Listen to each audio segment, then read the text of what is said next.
This sermon, Hebrews chapter 2, part 2, was delivered on Sunday evening, August 25th, 1957 at the Branham Tabernacle in Jeffersonville, Indiana, USA. நம்முடைய கர்த்தராகிய இயேசு கிறிஸ்துவின் விலையேறப்பெற்ற நாமத்திற்கு மகிமை உண்டாவதாக. நம்முடைய அருமை சகோதரனும் இக்கடைசி கால தீர்க்கதரிசியுமான சகோதரன் வில்லியம் மரியன் பிரணாம் அவர்களால் 1957 வருடம் ஆகஸ்ட் மாதம் 25ஆம் தேதி ஞாயிறு மாலையில் அமெரிக்கா, இந்தியானா, ஜெஃபர்சன்வில்லில் உள்ள பிரணாம் கூடாரத்தில் ஹீப்ரூஸ் சாப்டர் 2 பார்ட் 2, எபிரேயர் 2ஆம் அதிகாரம் பாகம் 2 என்ற தலைப்பின் கீழ் கொடுக்கப்பட்ட செய்தியை இப்பொழுது நீங்கள் தமிழாக்கத்துடன் கேட்கப் போகின்றீர்கள். First and study the scriptures so he could compare it and would see whether it was the truth or not. He took it the truth by the Old Testament. Pavul முதலில் வந்து வேத வாக்கியங்களை ஆய்ந்து படித்தபடியினால் அது சத்தியமா அல்லது இல்லையா என்பதை காணும்படி அவனால் அதை ஒப்பிட்டு பார்க்க முடிந்தது. அவன் அதை சத்தியம் என்று பழைய ஏற்பாட்டின் மூலம் ஏற்றுக்கொண்டான். Now Paul was an Old Testament scholar. How many knows that? Amen. He was taught under one of the best scholars of his day, Gamaliel, outstanding scholar. And Paul knew the Old Testament. இப்பொழுது பவுல் பழைய ஏற்பாட்டின் வேத பண்டிதனாய் இருந்தான். எத்தனை பேர் அதை அறிவீர்கள்? அவன் தன்னுடைய நாளின் மிகச்சிறந்த வேத பண்டிதர்களில் ஒருவரான முதன்மையான வேத பண்டிதனான கமாலியேலின் கீழ் கற்பிக்கப்பட்டான். பவுல் பழைய ஏற்பாட்டை அறிந்திருந்தான். And I think his first shaking, as I said this morning, when he witnessed the death of Stephen, something must have got a hold of Paul, because all through his writings he kept referring to it. I'm not worthy, because I persecuted the church unto death. I'm the least among them. நான் இந்த காலையில் கூறினது போல, ஸ்தேவானுடைய மரணத்திற்கு அவன் சாட்சி கூறின போது அவனுக்குண்டான முதல் நடுக்கத்தை குறித்து நான் எண்ணி பார்க்கிறேன். அப்பொழுது ஏதோ ஒன்று பவுலை பற்றி பிடித்திருக்க வேண்டும். ஏனென்றால் அவனுடைய எல்லா நிருபங்களினூடாகவும் அவன் தொடர்ந்து தேவனுடைய சபையை மரணத்துக்கு எதுவாய் துன்பப்படுத்தினதினாலே நான் பாத்திரவான் அல்ல, நான் அவர்கள் எல்லோரிலும் சிறியவனாய் இருக்கிறேன் என்று தொடர்ந்து குறிப்பிட்டு கூறிக்கொண்டே வந்தான். Oh, but God had a different thought of it. He was one of the mightiest men of the day. Amen. See St. Paul, the great apostle, with his robe so bright and fair. The poet said, oh, there's sure to be some shouting when we all meet there. Amen.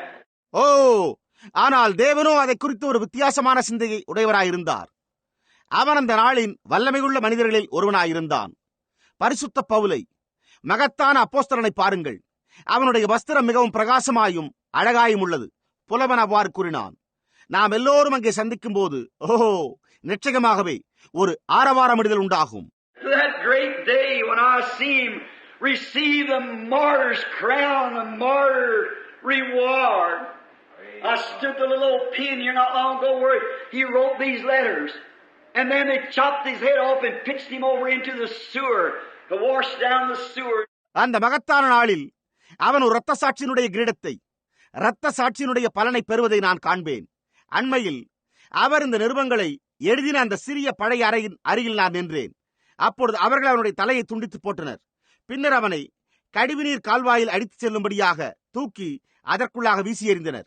This little Jew there, he said, I bear in my body the marks of Jesus Christ. Amen. I fought with beasts at Ephesus, but I fought a good fight.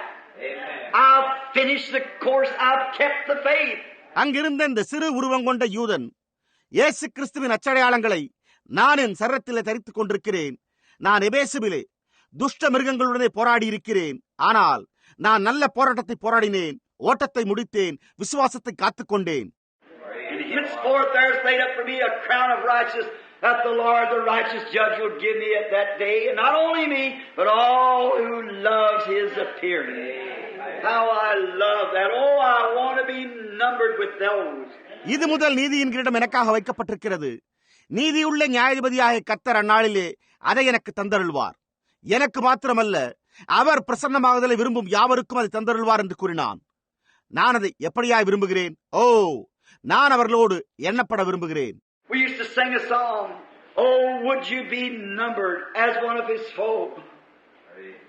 Would you be numbered as one of his folk? Be spotless within, be watching and waiting that sight to behold. He's coming again. I want to be one of them. நாம் வழக்கமாக ஒரு பாடலை பாடுவோம்.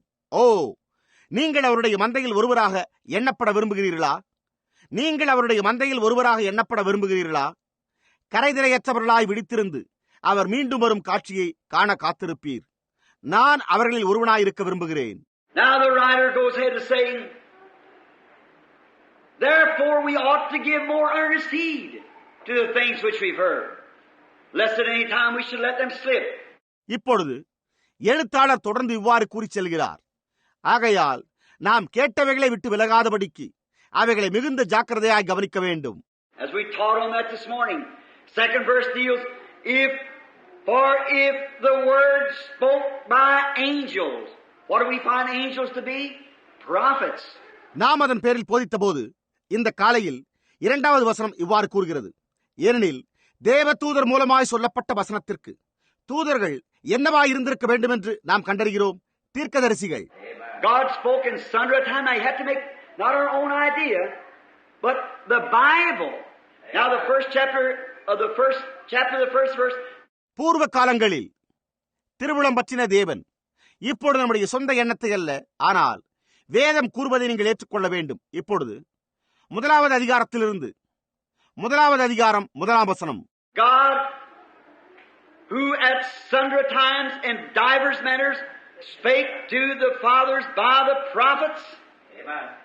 Now he goes over here and say again, for if the word spoken by angels were steadfast, then what does an angel mean? Messenger. பூர்வ காலங்களில் பங்கு பங்காகவும் வகை வகையாகவும் தீர்க்கதரிசிகள் மூலமாய் பிதாக்களுக்கு திருவுளம் பற்றின தேவன் இப்பொழுது அவர் இங்கே கடந்து சென்று மீண்டும் அதை கூறுகிறார். ஏனெனில் தேவ தூதர் மூலமாய் சொல்லப்பட்ட வசனத்திற்கு தூதன் என்பது எதை குறிக்கிறது? செய்தியாளனையே. If God anointed messenger, and then if we be anointed, we are God's messengers. Amen. We are messengers to the world, an ambassador of heaven. Amen. Professing that we are pilgrims and strangers, we're not of this world, but we seek a city to come, whose builder and maker is God. தேவன் செய்தியாளனை அபிஷேகித்திருப்பாரேயானால், அப்படியானால் நாம் அபிஷேகிக்கப்படுவோமேயானால் நாம் தேவனுடைய செய்தியாளர்களாய் இருக்கிறோம். நாம் உலகத்திற்கு செய்தியாளர்களாய் இருந்து பரலோகத்தின் தூதுவராயிருந்து நாம் அந்நியரும் பரதேசிகளும் என்று அறிக்கையிடுகிறோம். நாம் இந்த உலகத்திற்குரியவர்கள் அல்ல, ஆனால் தேவன் தாமே கட்டி உண்டாக்கின அஸ்திபாரங்களுள்ள நகரத்தையே தேடி நாடுகிறோம். We lay not up treasures on this earth where thieves break in and moths rust and corrupt, for our treasures lays in heaven. Amen. Where Jesus sits at the right hand of the Majesty. நாம் இந்த பூமியிலே பொக்கிஷங்களை சேர்த்து வைக்க வேண்டாம். இங்கே பூச்சியும் துருவும் அவைகளை கெடுக்கும். இங்கே திருடரும் கன்னமிட்டு திருடுவார்கள். ஏனென்றால் நம்முடைய பொக்கிஷங்களோ பரலோகத்தில் இருக்கிறது. அங்கே இயேசுவானவர் உன்னதத்தில் உள்ள மகத்துவமானவருடைய வலது பார்சத்திலே உட்கார்ந்திருக்கிறார்.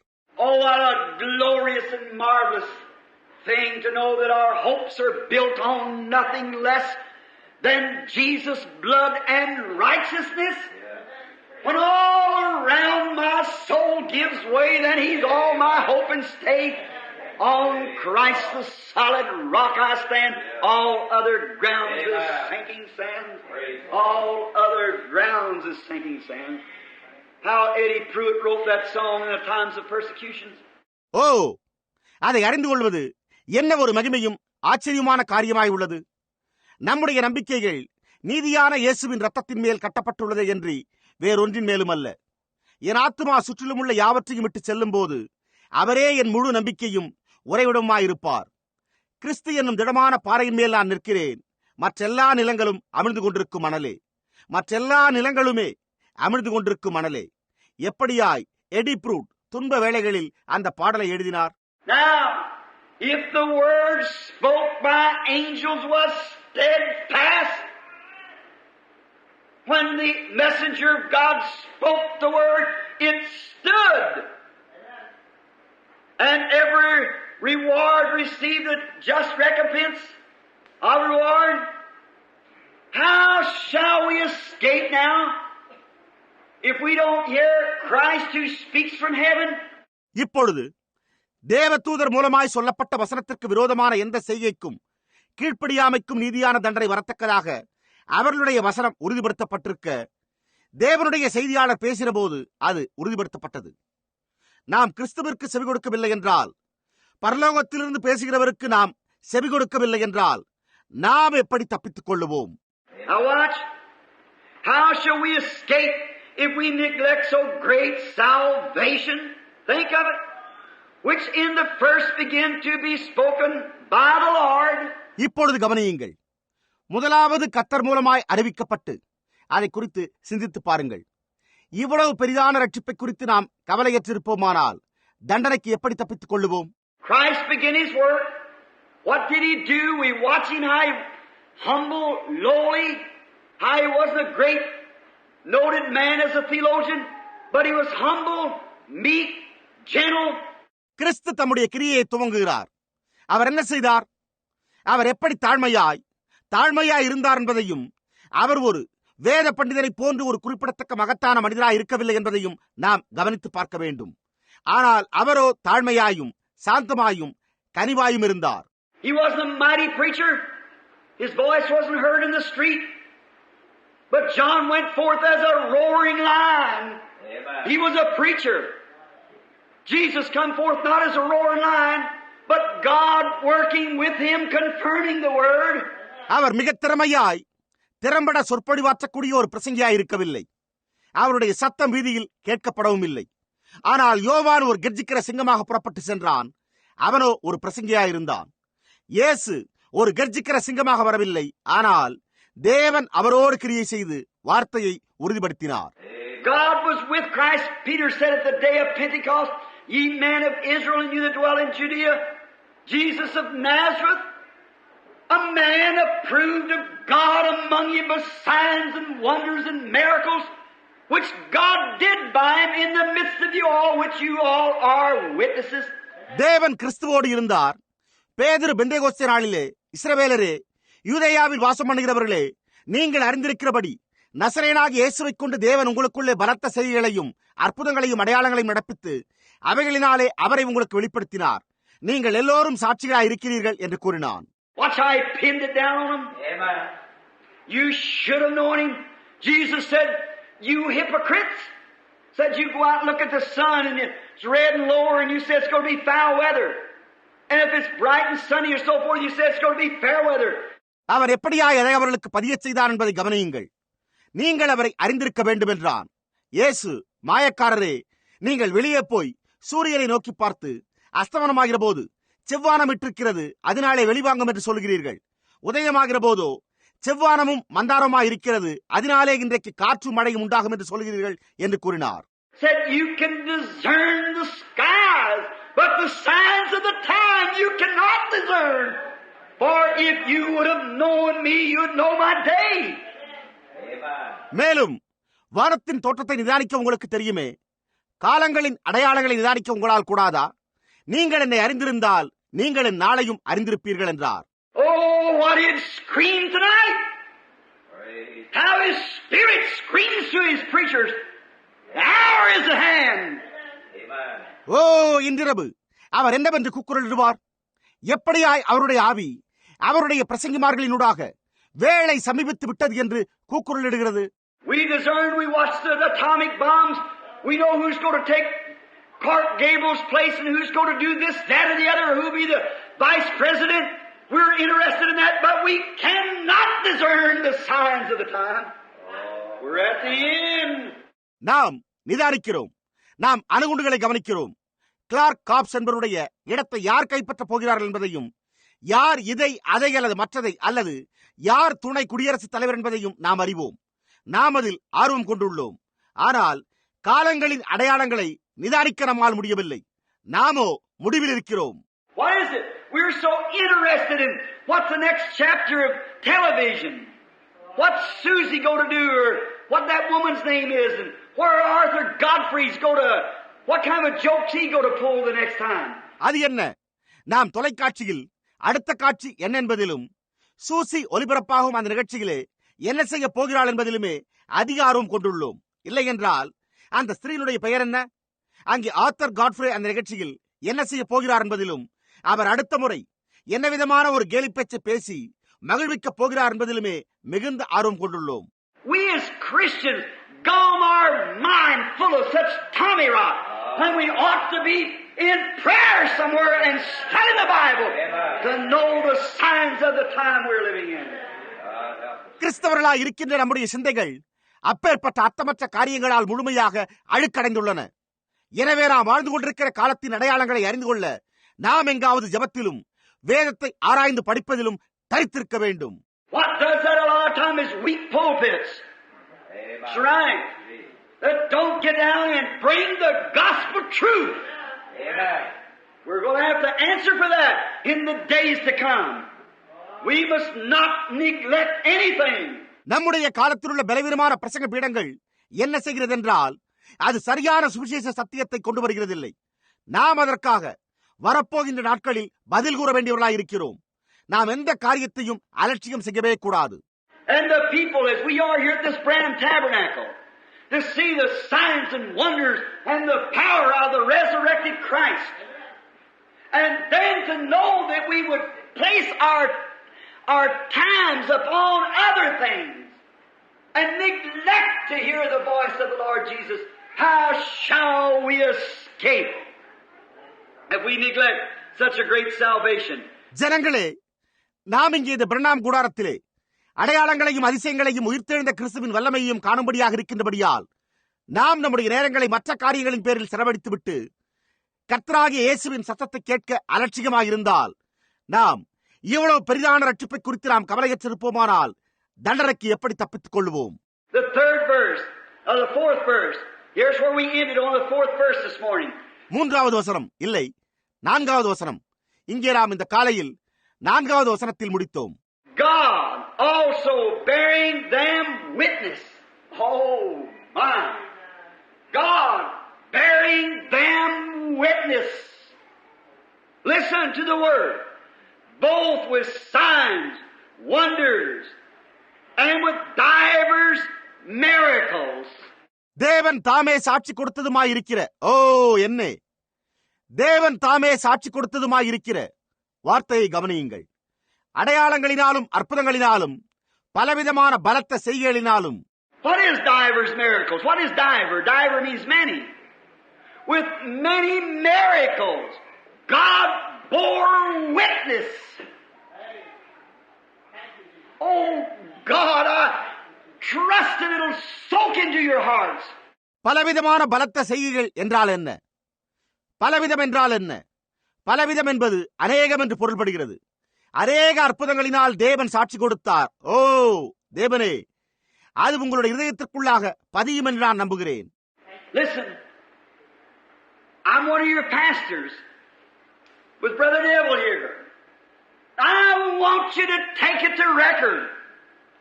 The Bible said, if there rise one among you, and he says such and such, and it doesn't come to pass, don't hear it, for I haven't spoken. கவனியுங்கள், நான் உங்களுடைய போதகர்களில் ஒருவனாக சகோதரன் நெவில் அவர்களோடு இங்கிருக்கிறேன். நீங்கள் இதை எழுதி பதிவு செய்து எடுத்து வைத்துக் கொள்ள வேண்டும் என்று நான் விரும்புகிறேன். வேதம் உங்களுக்குள்ளே ஒருவன் எழும்பி அவன் கூறுகிற இன்னென்ன காரியம் நிறைவேறாமற் போனால் அப்பொழுது அவன் கூறினதற்கு செவி கொடுக்க வேண்டாம், ஏனென்றால் நான் அதை உரைக்கவில்லை. But if he speaks in my name and what he says comes to pass, then hear it. Amen. For I am with that prophet or preacher, whatever it may be. If what he says comes to pass, then hear him. ஆனால் அவன் என் நாமத்தில் பேசி அவன் கூறுகிறது நிறைவேறுமையானால் அப்பொழுது அதற்கு செவி கொடுங்கள் என்று உரைத்துள்ளது. ஆமென். ஏனென்றால் நான் அந்த தீர்க்கதரிசியோடு அல்லது அந்த பிரசங்கியோடு இருக்கிறேன். அது என்னவாய் இருந்தாலும் சரி, அவன் கூறுகிறது நிறைவேறுமையானால் அப்பொழுது அவனுக்கு செவி கொடுங்கள். Now friends, let's hear him. The Holy Spirit speaking in our midst, showing divers miracles and signs and wonders. Let's just not pass over it as just common happenings. Let's remember that it's Jesus Christ, the same yesterday, today, and forever, confirming His word. ஆனால் அவன் என் நாமத்தில் பேசி அவன் கூறுகிறது நிறைவேறுமையானால் அப்பொழுது அதற்கு செவி கொடுங்கள் என்று உரைத்துள்ளது. ஆமென். ஏனென்றால் நான் அந்த தீர்க்கதரிசியோடு அல்லது அந்த பிரசங்கியோடு இருக்கிறேன். அது என்னவா இருந்தாலும் சரி, அவன் கூறுகிறது நிறைவேறுமையானால் அப்பொழுது அவனுக்கு செவி கொடுங்கள். We must do it. Oh, please do it. Take heed. Let every other thing be secondarily. Even your home, your husband, your wife, your children, whatever it may be, put it second. Place God first. நாம் அதை செய்ய வேண்டும். ஓ, தயவு கூர்ந்து அதை செய்யுங்கள், செவி கொடுங்கள்.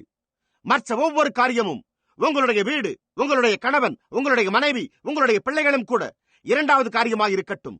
அது என்னவாக இருந்தாலும் அதை இரண்டாவது இடத்தில் வையுங்கள். தேவனை முதலில் வையுங்கள். You say, Brother Branham, over my children, over anything. Place God first. Let Him be first. நீங்களோ, சகோதரன் பிரணாம், என் பிள்ளைகளுமா என்று கேட்கலாம். எல்லா காரியத்தையுமே தேவனை முதலில் வையுங்கள். அவரே முதன்மையாயிருக்கட்டும். Elijah come off the mountain one day. He was an angel, a messenger. God's messenger anointed. And he found the widow woman picking up 2 sticks. He said, go bake me a little cake and fetch me a little water. எலியா ஒரு நாள் மலையிலிருந்து இறங்கி வந்தான். அவன் ஒரு தூதனாய், ஒரு செய்தியாளனாய், அபிஷேகிக்கப்பட்ட தேவனுடைய செய்தியாளனாய் இருந்தான். அப்பொழுது அவன் 2 விறகுகளை பொறுக்கிக் கொண்டிருந்த ஒரு விதவையான ஸ்திரியை கண்டான். அப்பொழுது அவன், போய் எனக்கு சிறு அடையை பண்ணி கொஞ்சம் தண்ணீரும் கொண்டு வா என்றான்.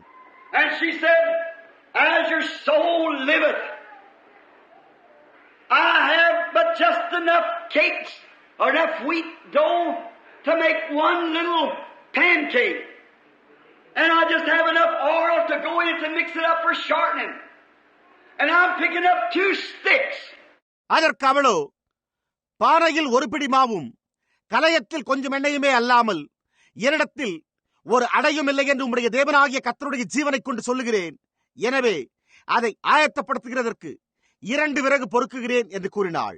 The old-fashioned way was the Indian way of crossing the sticks and burn it from the middle and keep pushing in. Made a mini campfire like it.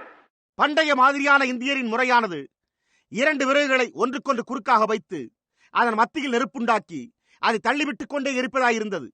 அந்த விதமாக அநேகர் கூடாரமிட்டு தங்கும் முகாம்களில் நெருப்புண்டாக்குவார்கள். Said, and I'm going to cook that little cake for me and my boy, my baby, and we're going to eat it and die. There'd been a drought for 3 years and 6 months. No water nowhere. மேலும் அவள், நான் எனக்காகவும் என்னுடைய பையனுக்காகவும் என்னுடைய குழந்தைக்காகவும் அந்த சிறு அடையை சுடப்போகிறேன்.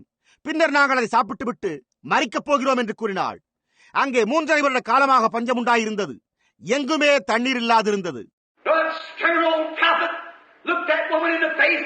He said, go bake me a cake first.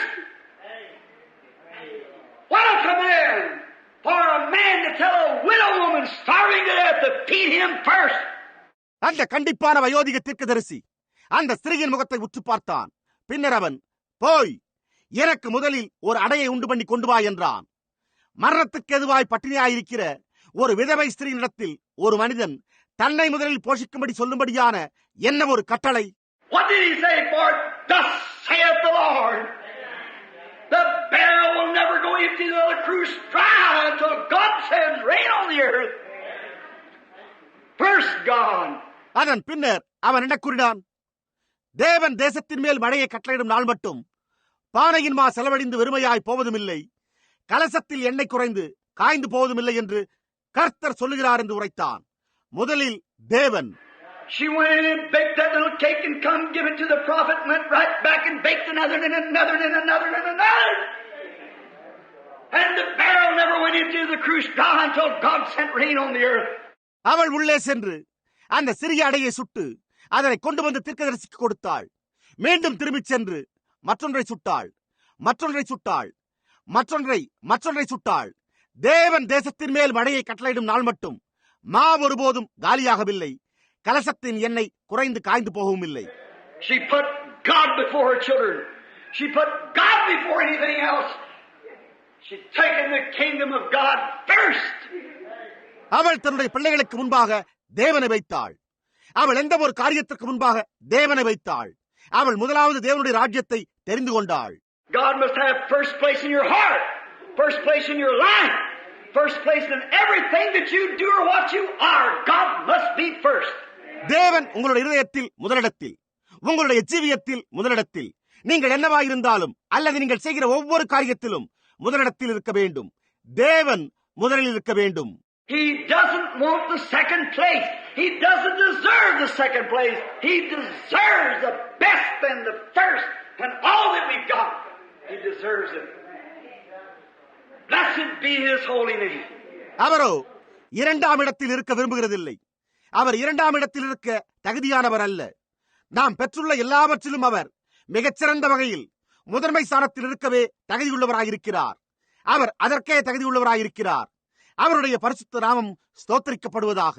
For God also bearing witness, He gave testimony, both with signs and wonders, divers miracles, and gifts of the Holy Ghost according to His own will.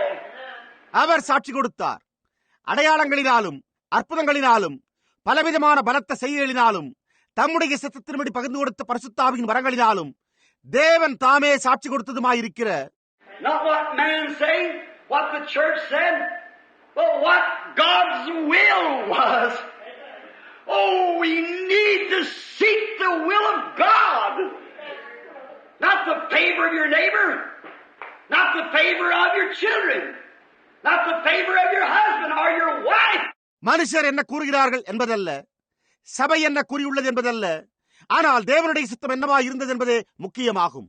ஓ, நாம் தேவனுடைய சித்தத்தை தேட வேண்டுமே என்று உங்களுடைய அண்டை வீட்டுக்காரனுடைய தயவை அல்ல, உங்களுடைய பிள்ளைகளின் தயவை அல்ல, உங்களுடைய கணவனுடைய அல்லது உங்களுடைய மனைவியினுடைய தயவை அல்ல.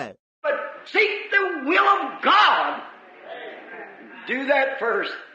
Then everything else, the will of the wife and the will of the children, will fall right in with it. But place God first. ஆனால் தேவனுடைய சித்தத்தை தேடுங்கள், அதை முதலில் செய்யுங்கள். அப்பொழுது மற்ற ஒவ்வொரு காரியமும், மனைவியினுடைய விருப்பமும் பிள்ளைகளுடைய விருப்பமும் சரியாக அதற்குள்ளாக அடங்கிவிடும். ஆனால் தேவனை முதலில் வையுங்கள். Watch now. For unto the angels hath He not put in subjection the world to come, whereof we speak. இப்பொழுது கவனியுங்கள். இனிவரும் உலகத்தை குறித்து பேசுகிறோமே, அதை அவர் தூதர்களுக்கு கீழ்ப்படுத்தவில்லை. Otherwise, the great angels that ministers in the heavens, Gabriel, Michael, Woodworm, and the tens of thousands times tens of thousands of angels of heaven, or the tens of hundreds of prophets that's been on the earth, every one of them, He's never put any of them to have control over the world to come that we speak of. Not a one. மற்றபடி பரலோகத்தில் பணிவிடை செய்கிற மகத்தான தேவதூதர்கள் Gabriel, மிகாவேல், எட்டி மற்றும் கோடிக்கணக்கான பரலோகத்தின் தேவதூதர்கள் அல்லது பூமியின் மேலிருந்து வருகின்ற ஆயிரக்கணக்கான தீர்க்கதரிசிகளில் அவர்கள் எவரிடத்திலுமே அவர் நாம் பேசுகிற இனிவரும் உலகத்தின் மேல் ஆதிக்கம் செலுத்த அவர்கள் எவரையும் ஒருபோதும் வைக்கவில்லை. எந்த ஒருவரையும் வைக்கவில்லையே. He never said, Isaiah, you control the world. He never put the world in subjection to Elijah. Neither did He put it to Gabriel or any angel, any ministering spirit. அவர் ஏசாயா, நீ உலகத்தை ஆதிக்கம் செய்வாய் என்று ஒருபோதும் கூறவே இல்லை. அவர் உலகத்தை எலியாவிற்கு ஒருபோதும் கீழ்ப்படுத்தவில்லை. அவரதை ஒருபோதும் காபிரியேலுக்கோ அல்லது வேறெந்த தேவதூதனுக்கோ அல்லது எந்த பணிவிடை ஆவிக்கோ ஒருபோதும் கீழ்ப்படுத்தி வைக்கவில்லை. Watch what he said. Paul still magnifying Christ, whereof we speak, but one in a certain place testified, saying, What is man that thou art mindful of him, or the son of man that thou would visit him? அவன் என்ன கூறினான் என்பதை கவனியுங்கள். பவுல் இன்னமும் கிறிஸ்துவை மிகைப்படுத்துகிறார். மேற்குறிப்பிட்டது பற்றி நாம் பேசுகிறோம். ஒரு இடத்தில் ஒருவன் சாட்சியாக, மனுஷனை நீர் நினைக்கிறதற்கும் மனுஷனுடைய குமாரனை நீர் விசாரிக்கிறதற்கும் அவன் எம்மாத்திரம். Thou hast made him a little lower than the angels. Thou hast crowned him with glory and with honor, and didst set him over the works of thy hands. அவனை தேவதூதரிலும் சற்று சிறியவனாக்கினீர், மகிமையினாலும் கனத்தினாலும் அவனுக்கு முடிசூட்டி உம்முடைய கரத்தின் கிரியைகளின் மேல் அவனை அதிகாரியாக வைத்து.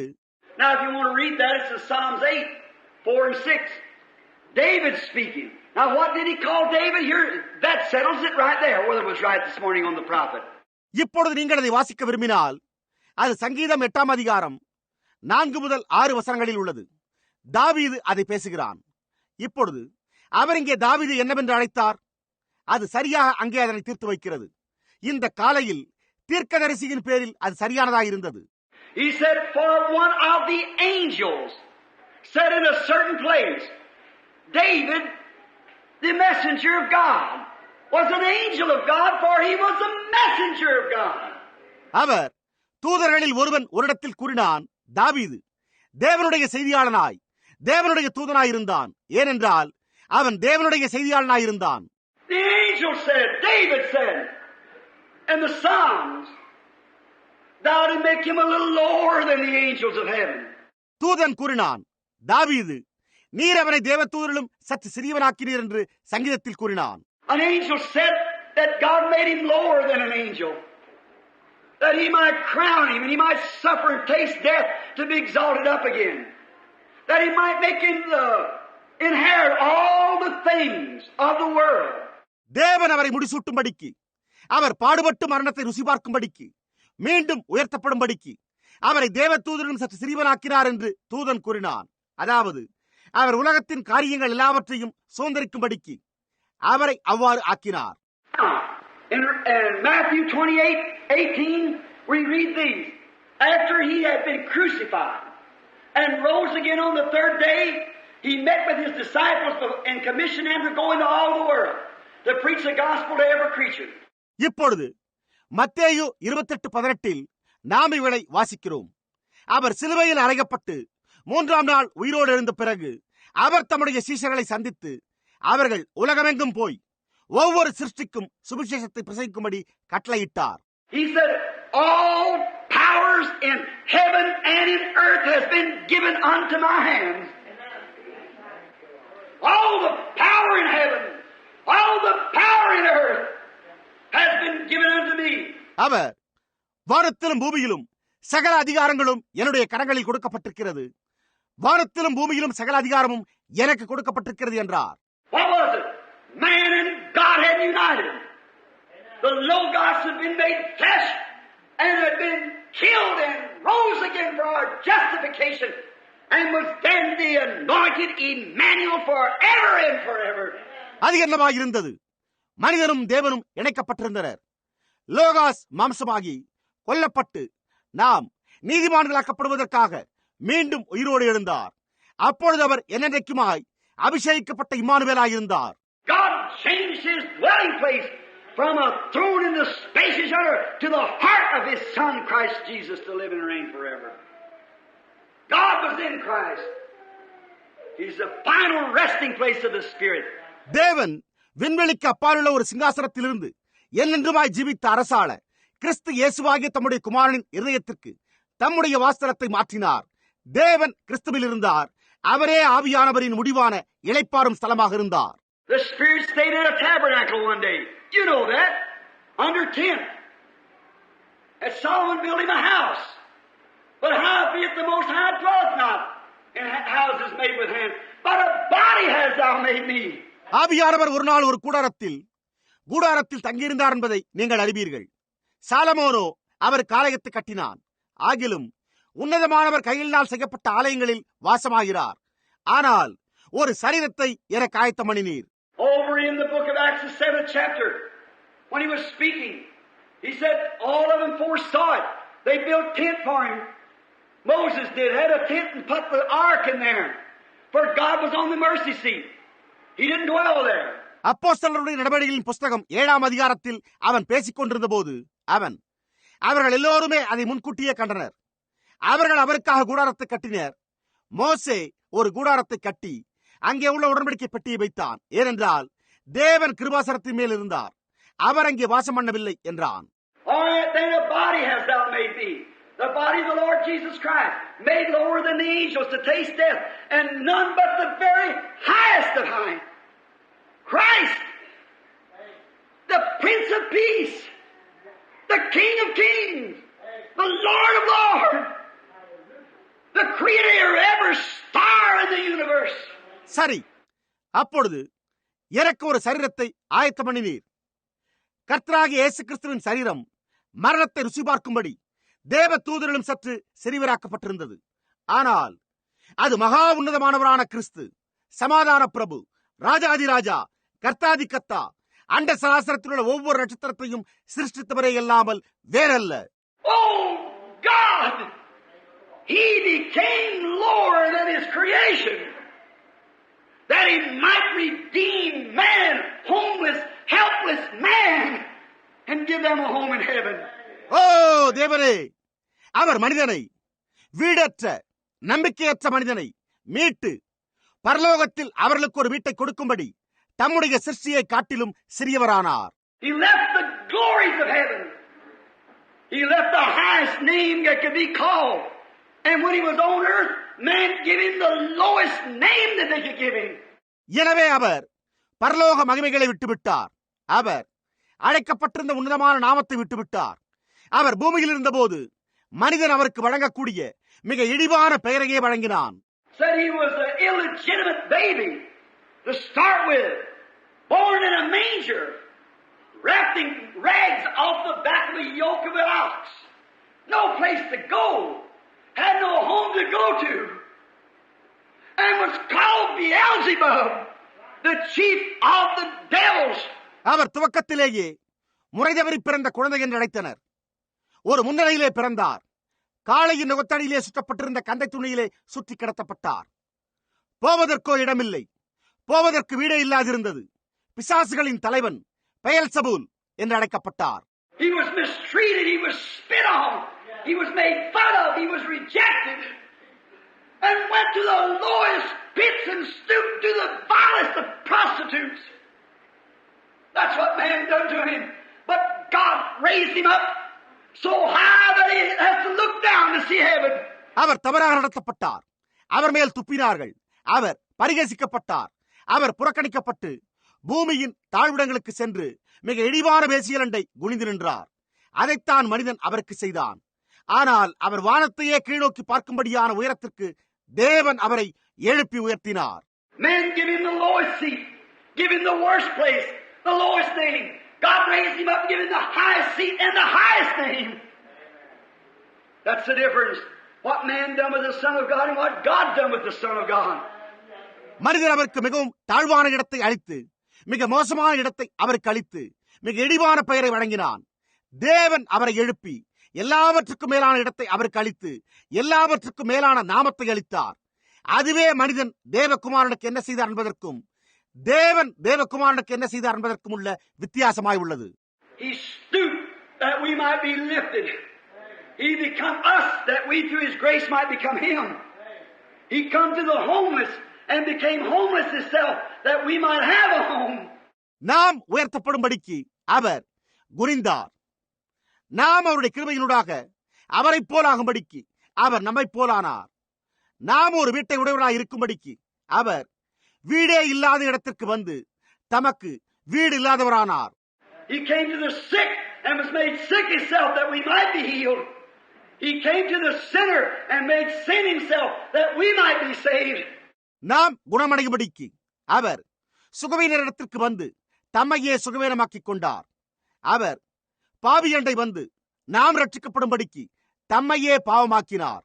No wonder He was exalted. No wonder He is who He is tonight. God has exalted Him.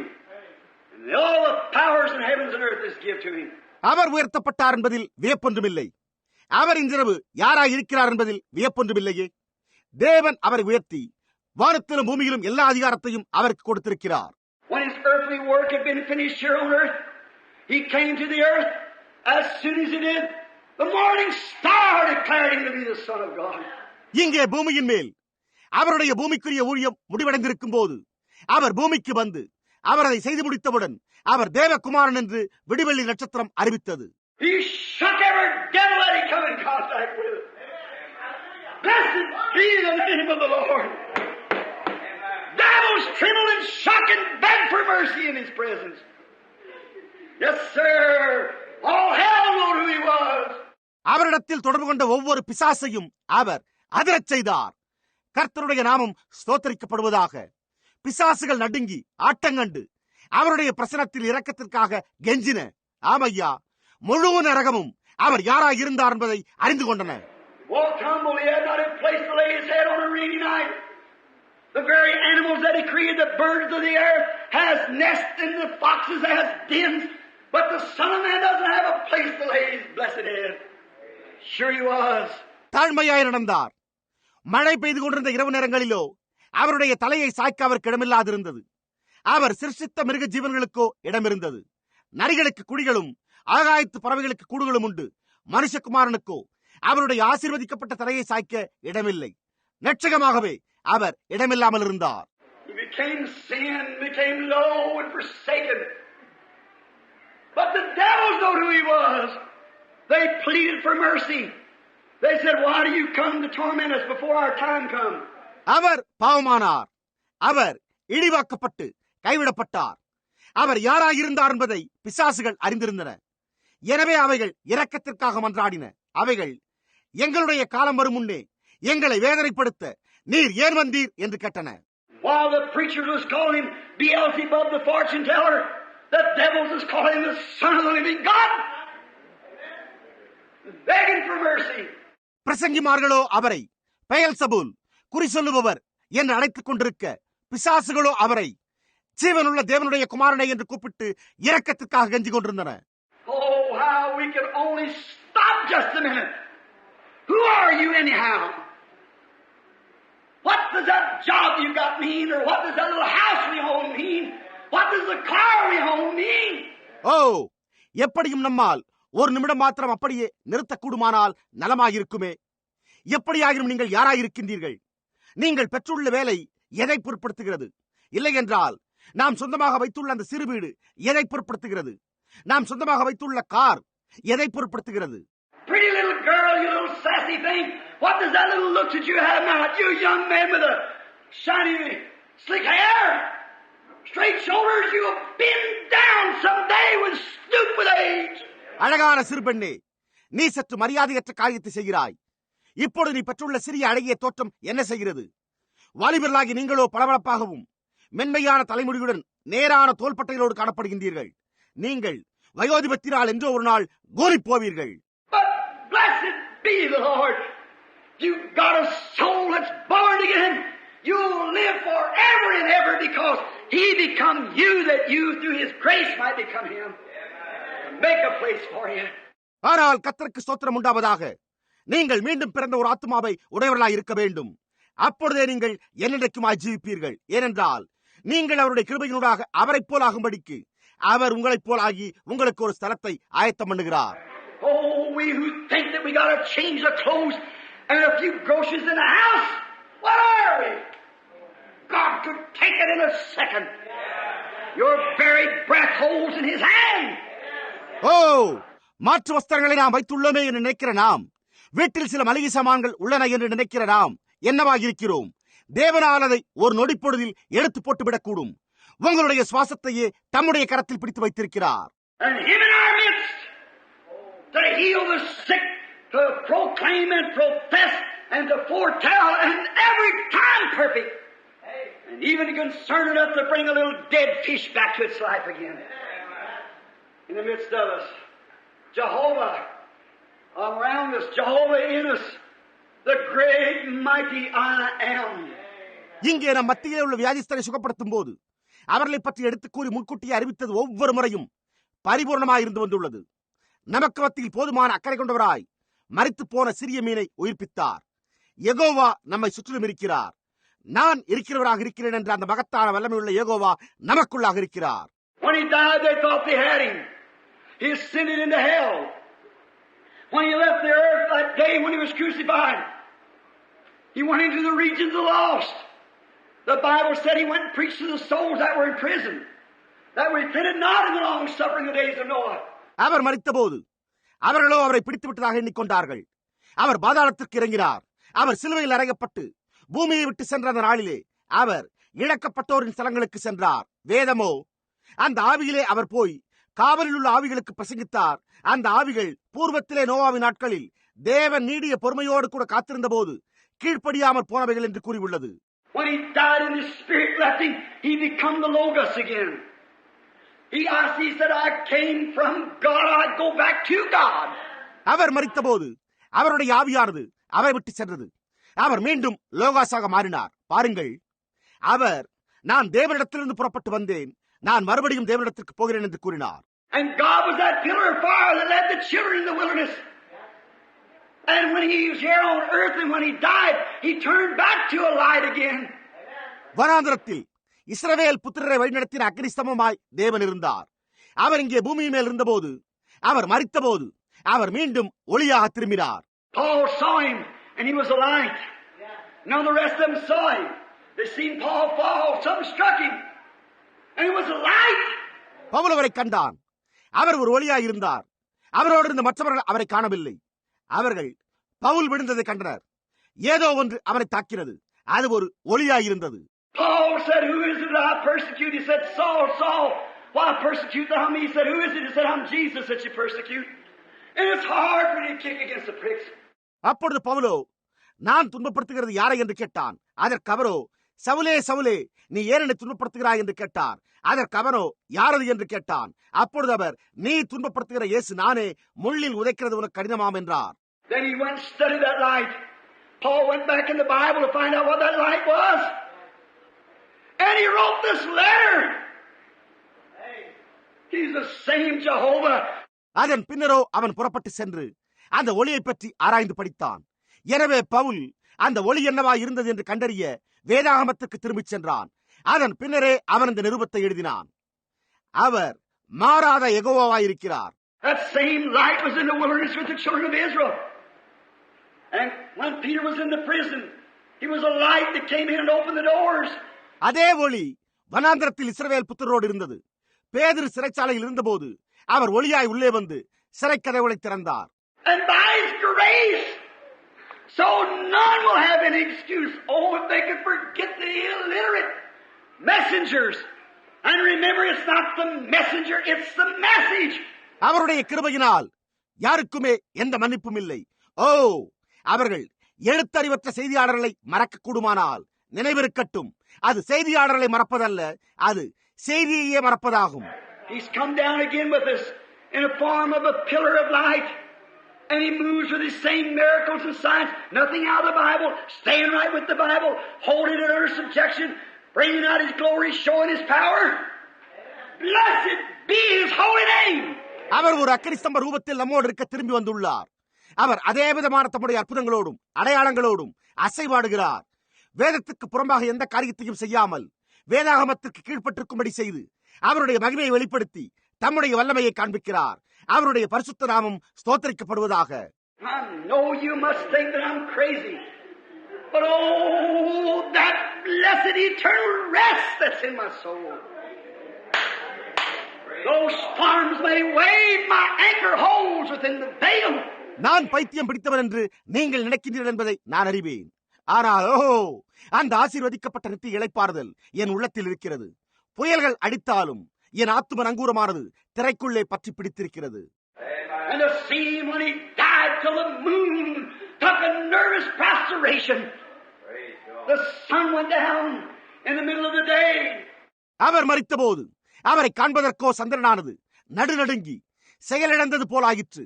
சூரியனோ நடு பகலில் அஸ்தமித்தது. And when he went to the regions of the lost, knocked on the door and the door swung open. அவர் இழக்கப்பட்ட ஸ்தலத்திற்கு சென்று கதவினை தட்ட வாசலோ சுழன்று திறந்தது. The Bible said he preached to the souls that were in prison, that repented not in the long suffering of the days of Noah, after he had deceased on this earth. வேதமோ அவர் காவலில் உள்ள ஆத்துமாக்களுக்கு பிரசங்கித்தார். அந்த ஆவிகள் பூர்வத்திலே நோவாப்பேடையை ஆயத்தமான நாட்களிலே தேவ நீடிய பொறுமையோட காத்திருந்த போது கீழ்ப்படியாமற் போனவைகள் என்று கூறியுள்ளது. அவர் இந்த பூமியிலே மரித்த பிறகு இது நடந்தது. My brother, my sister, when he deceased, his earthly work was done, but he was still working. And he's still on the job tonight. Amen. என் சகோதரனே, சகோதரியே, அவர் மரித்து அவருடைய பூமிக்குரிய ஊழியம் முடிவற்ற போதும் அவர் இன்னமும் ஊழியம் செய்து கொண்டிருந்தார். அவர் இன்றிரவும் இன்னமும் ஊழியத்தில் இருக்கிறார். ஆமென். He knocked at the doors of the lost.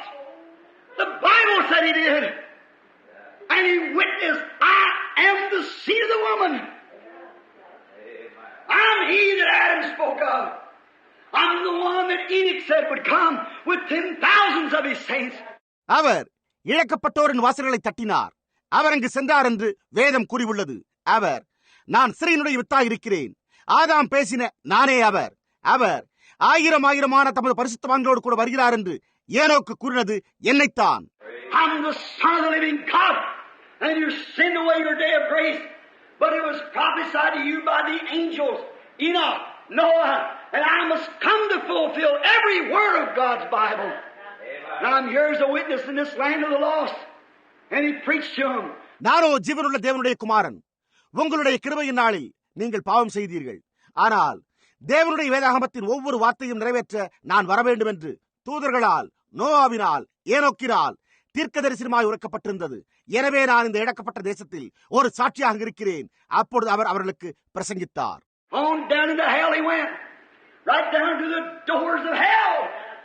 Knocked on the door, the devil opened the door, said, I got you now. அவர் பாதாளத்திற்குள் சென்று, பாதாளத்தின் வாசல்கள் அன்றி சென்று கதவை தட்டினார். அப்பொழுதோ பிசாசு கதவை திறந்து, நான் இப்பொழுது உன்னை பிரித்து விட்டேன் என்றான். Jerked them keys from his side. Said, you devil! You've helped the bluff for a long time. Here it is right here in the Bible. I'll get to it in a minute. You've helped the bluff for a long time, but I come to take over. Grabbed those keys and kicked him back in and shut the door. அவரோ, பிசாசே, நீ நீண்ட காலமாக பெருமையடித்து ஏய்த்துக் கொண்டு திறவுகோல்களை வைத்துக் கொண்டிருக்கிறாய் என்று கூறி அவருடைய பக்கவாட்டில் தொங்கிக் கொண்டிருந்த திறவுகோல்களை பிடுங்கினார். இதோ அது இங்கே வேதாகமத்தில் உள்ளது. நான் இன்னும் ஒரு நிமிடத்தில் அதை எடுத்துக் காட்ட உள்ளேன். அவரோ, நீ நீண்ட காலமாக பெருமையடித்து ஏய்த்துக் கொண்டு அவைகளை வைத்துள்ளாய். ஆனால் நானோ அவைகளை கைப்பற்ற வந்தேன் என்று கூறி அந்த திறவுகோல்களை பிடுங்கிக் கொண்டு அவனை உதைத்து உள்ளே தள்ளி கதவை அடைத்தார். Come through and picked up Abraham, Isaac, and Jacob. On the third day he arose, and those that slept in the grave arose with him. Oh, hallelujah! Oh, one of the poets said, living he loved me, dying he saved me, buried he carried my sins far away, rising he justified freely forever. Someday he's coming, oh glorious day. அதன் பின்னர் அங்கிருந்து Abraham, ஈசாக்கு, யாக்கோபு இவர்களை கூட்டிக் கொண்டார். 3ஆம் நாளிலே அவர் உயிரோடு எழுந்து கல்லறையில் நித்திரையாய் இருந்தவர்களும் அவரோடு உயிர்த்தெழுந்தனர். ஓ அல்லேலூயா! புலவன் இவ்வாறு கூறினதில் வியப்பொன்றுமில்லையே. ஜீவிக்கும் போது அவர் என்னை நேசித்தார், மரிக்கும் போது அவர் என்னை ரட்சித்தார், அடக்கம் பண்ணப்பட்ட போது அவர் என் பாவங்களை அதிதூரம் கொண்டு போய் விட்டார், உயிர்த்தெழுந்த போது அவர் என்னைக்குமாய் இலவசமாய் நீதிமானாக்கினார். என்றோ ஒரு நாளில் அவர் வருகிறார். ஓஹோ, மகிமையான நாள்! Blessed be the tie that binds our hearts with Christian fellowship. Amen. The love of God. When he rose, he wasn't finished yet. He had some more work to do. The Bible said he ascended on high and gave gifts unto man. நம்முடைய இருதயங்களை கிறிஸ்தவ ஐக்கியத்தோடு தேவனுடைய அன்பினால் பிணைக்கிற இணைப்பு ஆசீர்வதிக்கப்படுவதாக. அவர் உயிர்த்தெழுந்த போது அவருடைய பணி இன்னும் முடியாமல் இருந்தது. அவர் இன்னும் சில வேலைகளை செய்ய வேண்டியதாக இருந்தது. வேதமோ அவர் உன்னதத்திற்கு ஏறி மனுஷர்களுக்கு வரங்களை அளித்தார் என்று கூறியுள்ளது. There was an atmosphere hung over the earth of darkness, of gloom, of death and weary. The prayers couldn't come up because the atonement wasn't made. பூமியின் மீது அந்தகாரமும் இருளும் மரணமும் களைப்புமான சூழ்நிலையே காணப்பட்டது. பாவ நிவர்த்தியோ இன்னும் செய்யப்படாத காரணத்தால் ஜெபங்கள் மேலே வந்தடைய முடியவில்லை. But he broke through that veil. He opened up the way. He broke the veil of sickness. He broke the veil of sin. He broke the veil of weary. He broke the veil of depressed. ஆனால் அவர் அந்த திரையினூடாக சென்று கிழித்தெறிந்தார். அவர் அந்த வழியை திறந்தார். அவர் சுகவீர திரையை கிழித்தெறிந்தார். அவர் பாவத்திரையை கிழித்தெறிந்தார். அவர் களைப்பின் திரையை கிழித்தெறிந்தார். அவர் ஊக்கம் அடிக்கப்படுகின்ற திரையை கிழித்தெறிந்தார்.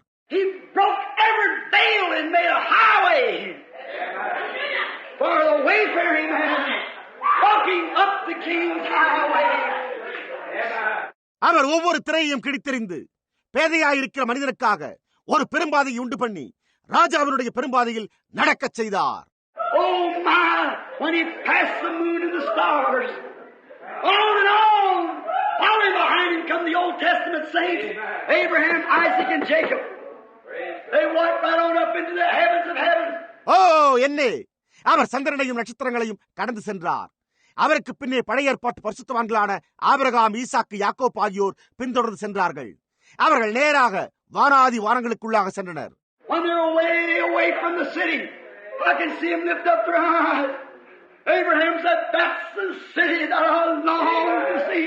அவர்கள் அந்த நகரத்திற்கு தூரமாக இருக்கும் போதே அவர்கள் தங்களுடைய கண்களை ஏறெடுத்து பார்ப்பதை என்னால் காண முடிகிறது. அப்பொழுது ஆபிரகாம், நான் காண வாஞ்சித்த நகரம் அதுதான். Oh, come here, Isaac. Come here, Jacob. Oh, we were pilgrims and strangers of the earth, but there's the city. There's the one we've waited on. And the Bible said they screamed, "Lift up ye everlasting gates, and be ye lifted up, for the King of glory is coming in." ஓ ஈசாக்கே, இங்கே வா. யாக்கோபே, இங்கே வா. ஓ, நாம் பூமியிலே அந்நியர்களும் பரதேசிகளுமாக இருந்தோம், ஆனால் அதோ உள்ளது அந்த நகரம். அந்த ஒன்றுக்காகத்தான் நாம் காத்திருந்தோம் என்று கூறினான். அவர்களோ, அனாதி கதவுகளே உயருங்கள், மகிமையின் ராஜா உட்பிரவேசிப்பார் என்று சத்தமிட்டனர் என்று வேதம் கூறியுள்ளது. And the angels behind the gate screamed back to these angels back here and said, "Who is this King of glory?" And the angels out here, the prophet said, "The Lord of hosts, the mighty in battle." வாசல்களுக்கு பின்னால் இருந்த தூதர்கள் இங்கே பின்னால் இருந்த இந்த தூதர்களிடத்தில், யார் இந்த மகிமையின் ராஜா என்று கேட்டார்கள். அப்பொழுது இங்கிருந்த தூதர்களோ, அந்த தீர்க்கதரிசிகள், சேனைகளின் கர்த்தர், அவர் யுத்தத்தில் பராக்கிரம் உள்ளவர் என்று கூறினர். And they pressed the buttons and the big doors swung open. Right down through the middle of the streets he come to conquer. Triumph with the Old Testament saints walking behind him. அவர்களோ அந்த பொத்தான்களை அடுத்த அந்த பெரிய கதவானது ஆடினவாறே திறந்தது. அந்த வீதியின் நடுவிலே அவர் ஜெயவீரராய், வெற்றி சிறந்தவராய், பழைய ஏற்பாட்டு பரிசுத்தவான்கள் அவருக்கு பின்னால் நடந்து வர இவரோ முன் சென்றார். Sit down on the throne. Said, "Father, here they are. They're yours." And he said, "Climb up here and sit down until I make all your enemies your footstool." அப்பொழுது சிங்காசனத்தின் மேல் அமர்ந்து, பிதாவே, இதோ அவர்கள் இருக்கிறார்கள், அவர்கள் உம்முடையவர்கள் என்று கூறினார். அப்பொழுது அவர், நான் உம்முடைய சத்துருக்களை உமக்கு பாதபடியாக்கி போடும் வரைக்கும் நீர் என்னுடைய வலதுபாரத்தில் உட்காரும் என்றார். As we read, we find that on here in the scripture. All right, listen. Now that we're on this 8th verse, நாம் படிக்கும்போது அது இங்கே வேதத்தில் இருப்பதை நாம் கண்டறிகிறோம். சரி, இப்பொழுது கவனியுங்கள். நாம் 8ஆம் வசனத்தில் இருக்கிறோம். Then has he put all things into subjection under his feet. For he put all things in subjection under his feet. He left nothing that is not under him. But now we see not all things put under him. That's death. We don't see death yet because we're still dying. We see death. சகலத்தையும் அவருக்கு கீழ்ப்படுத்தினார் என்கிற விஷயத்தில் அவர் அவனுக்கு கீழ்ப்படுத்தாத பொருள் ஒன்றுமில்லை. அப்படி இருந்தும் இன்னும் அவனுக்கு சகலமும் கீழ்ப்பட்டிருக்க காணோம். அது மரணமாயிருக்கிறது. நாம் மரணத்தை காண்கிறதில்லை. அதே சமயத்தில் நாம் இன்னமும் மரித்துக் கொண்டிருக்கிறோம். நாம் மரணத்தை காண்கிறோம். But, 9th verse, but we see Jesus. Amen. Listen, we see Jesus.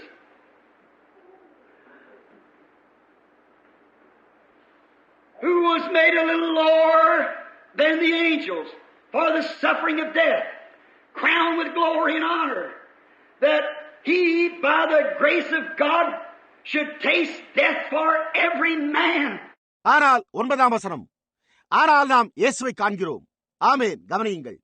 என்றாலும் தேவனுடைய கிருபையினால் ஒவ்வொருவருக்காகவும் மரணத்தை ருசி பார்க்கும்படி தேவ தூதரிலும் சற்று சிறியவராக்கப்பட்டிருந்த இயேசு, மரணத்தை ருசி பார்க்கும்படிக்கு தேவ தூதரிலும் சற்று சிறியவராக்கப்பட்டிருந்த இயேசு மரணத்தை உத்தரித்தது நிமித்தம் மகிமையினாலும் கனத்தினாலும் முடிசூட்டப்பட்டதை காண்கிறோம். Why was he made lower than the angels? So he could taste death. He had to die. He had to come to die. அவர் ஏன் தேவ தூதரிலும் சற்று சிறியவராக்கப்பட்டார்? அப்பொழுதுதான் அவரால் மரணத்தை ருசி பார்க்க முடிந்தது. அவர் மரிக்க வேண்டியதாயிருந்தது. அவர் வந்து மரிக்க வேண்டியவராயிருந்தார். Look here, friend. Don't never forget this. When Jesus was going walking up the hill, death was a buzzing around his head. Let's take our picture to Jerusalem 2,000 years ago. How could you reject it? நண்பனே, இங்கே பார். இதை ஒருபோதும் மறந்து போக வேண்டாம். இயேசு சென்று கொண்டிருந்த போது, மலையின் மேல் ஏறி கொண்டிருந்த போது, மரணமானது அவருடைய தலையை சுற்றி ரீங்காரமிட்டுக் கொண்டிருந்தது. நாம் நம்முடைய காட்சியை 2000 ஆண்டுகளுக்கு முன்னர் எருசலேமில் சம்பவித்ததற்கு கொண்டு செல்வோம். உங்களால் எப்படி அதை புறக்கணிக்க முடிந்தது?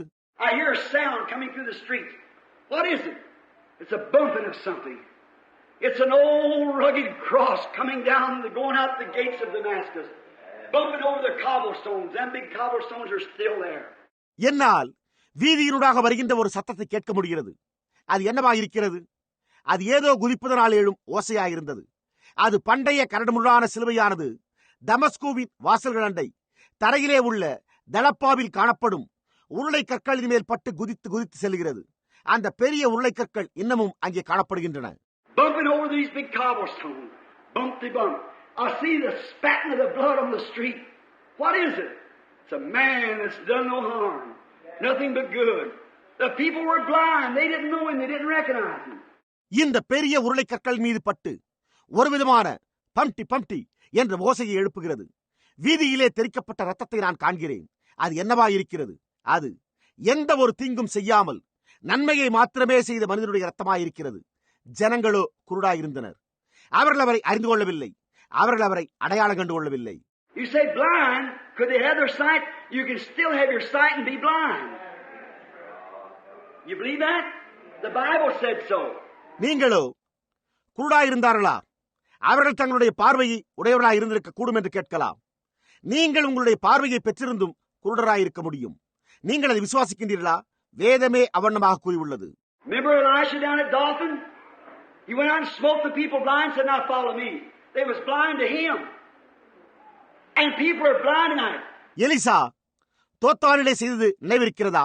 அவன் புறப்பட்டு போய் அந்த ஜனங்களை குருடாக்கி, இப்பொழுது என் பிறகே பாருங்கள் என்றான்.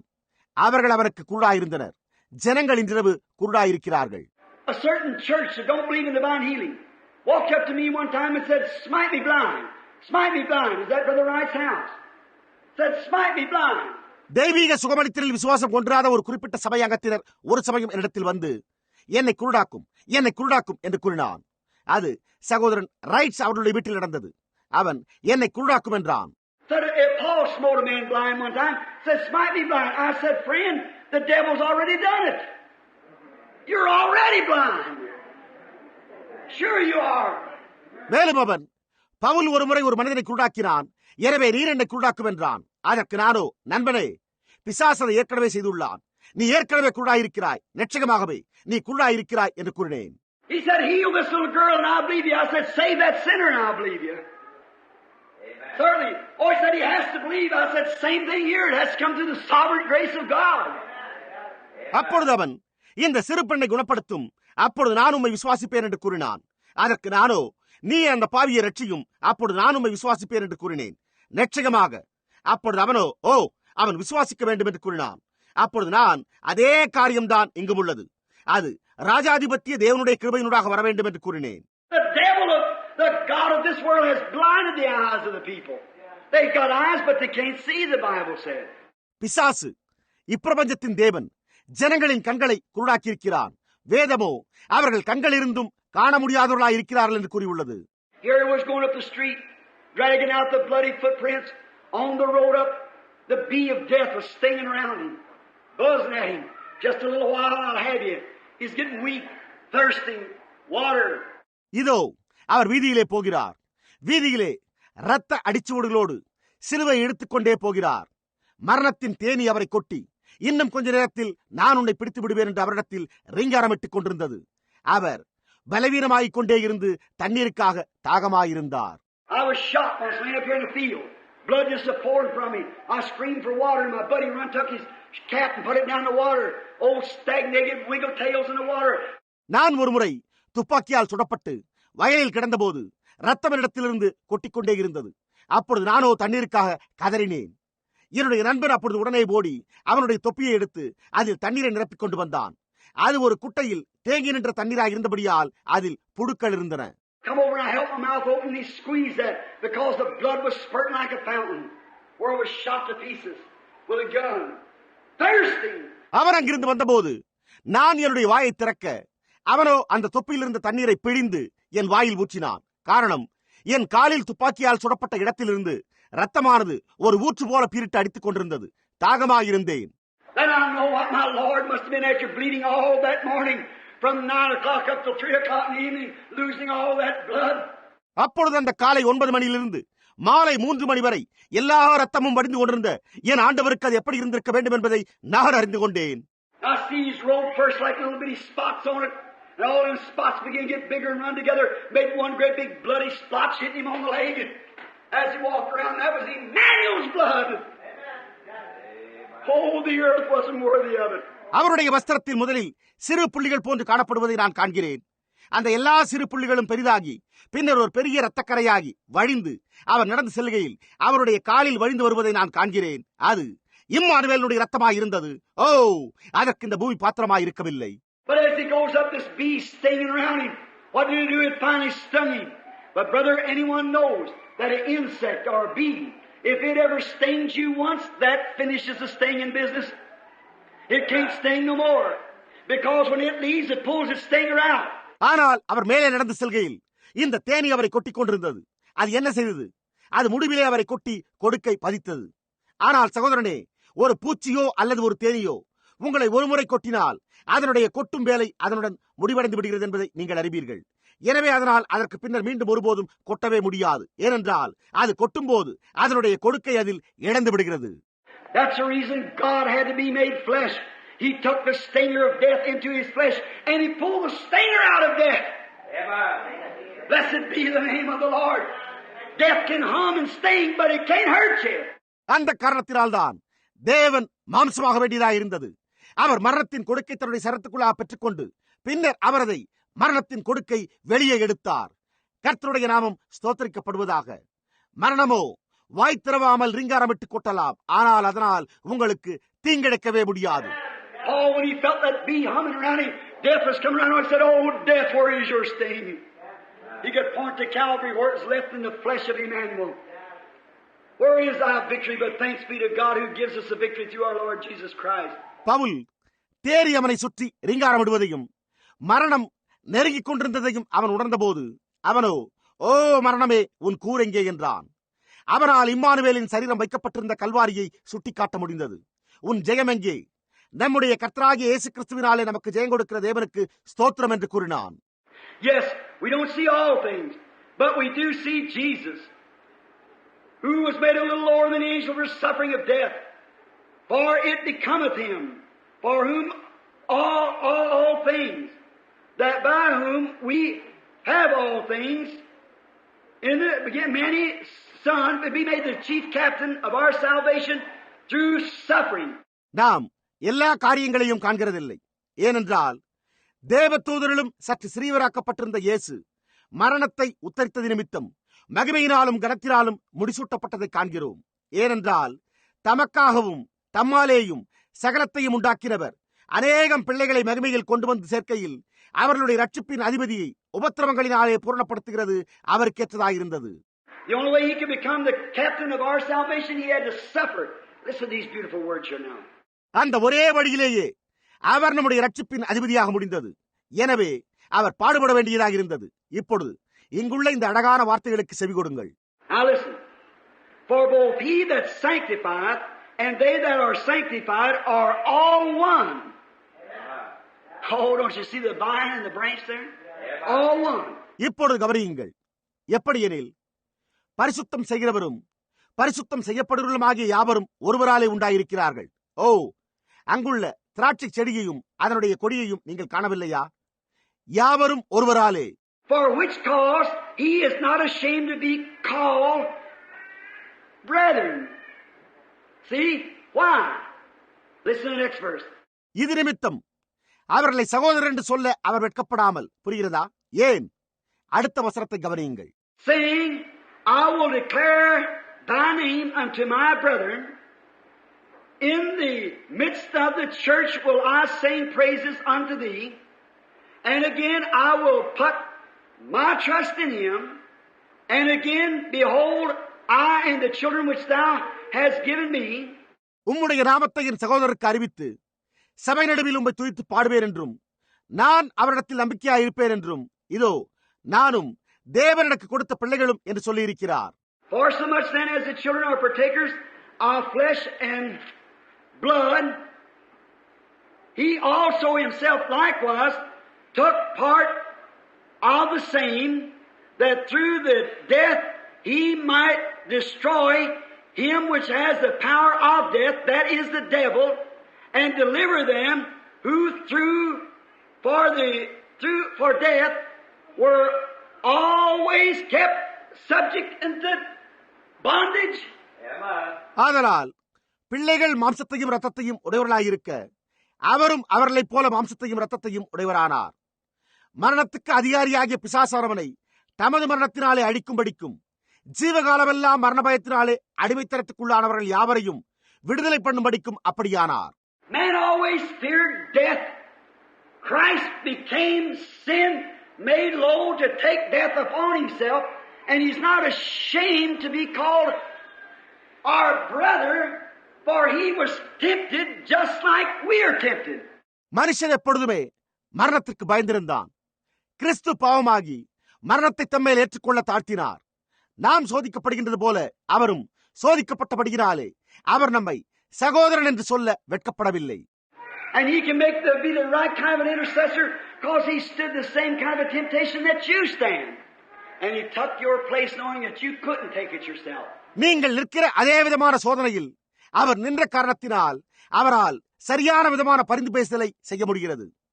அவர் உங்களுடைய ஸ்தானத்தை ஏற்றுக்கொண்டார். நீங்களே அதை உங்களுக்காக ஏற்றுக்கொள்ள முடியாது என்பதை அறிந்திருக்கிறீர்கள். So don't you see, brother, sister, the whole thing is grace. All of it is grace. It's not what you do anyhow.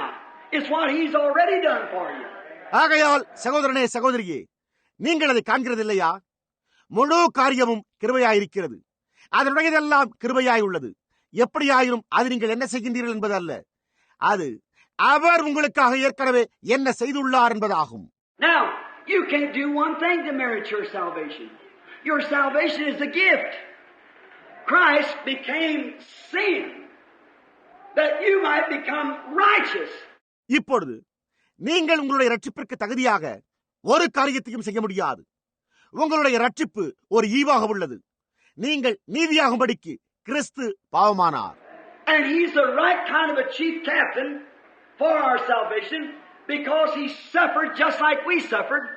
He's been tempted just like we're tempted, and he's not ashamed to be called our brother.